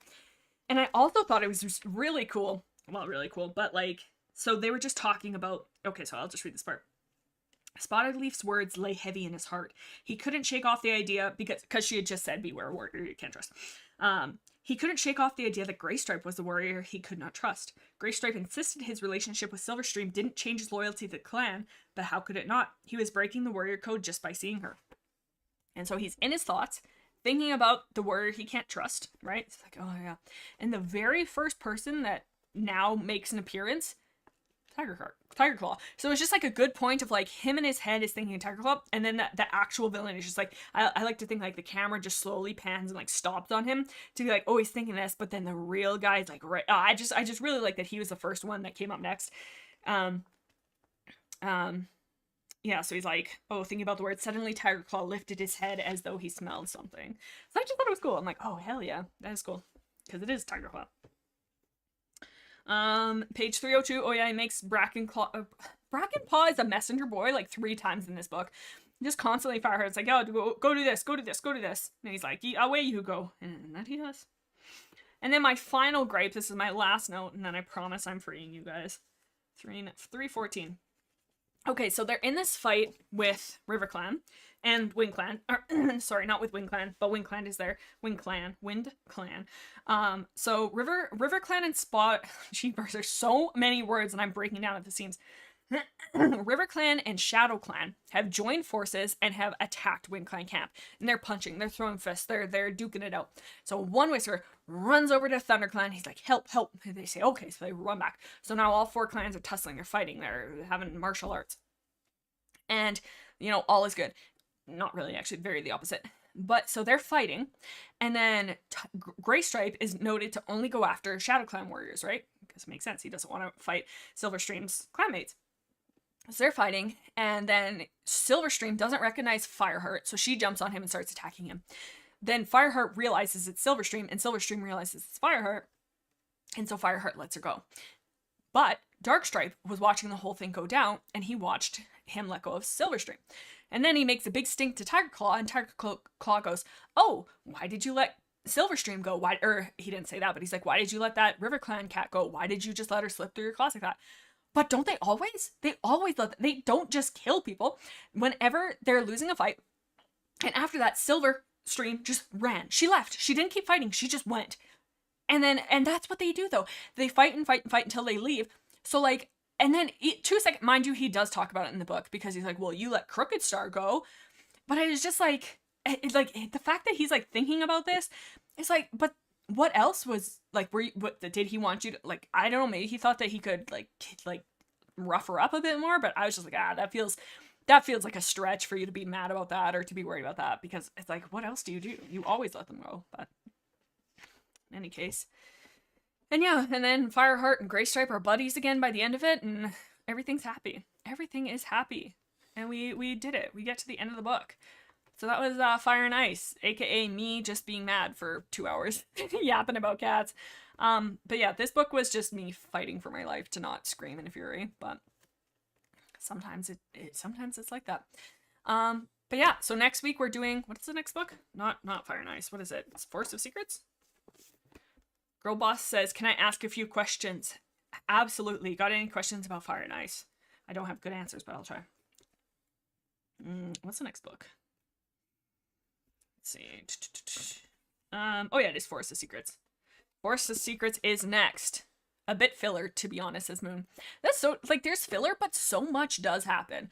Like, we are introduced to WindClan, bring WindClan home.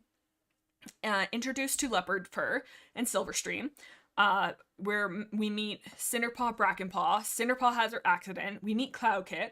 We meet Princess. Silverstream and Graystripe are revealed to like be in love. What else happens?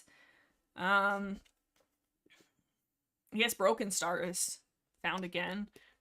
There's quite a bit of stuff that happens. A lot of new characters. Oh, we find out that Brokenstar is the Yellowfang son. But yeah, there is a lot of just not talking to each other. Ugh. Okay. So this next book is going to be Force of Secrets. So next week, same time, same place. And I'll be prepared for me to be mad again, probably. I'm just yapping at books. Yeah, let's go to 3rd book soon. Can't wait to hear about it. Heck yeah, Val. Next week, we will be here. I'll write my notes for the next book too. Hopefully it won't be 11 pages again. Surely not. Oh yeah. Thank you guys for hanging out. For talking about kitty cats with me. I need to go have some water because my throat is dying.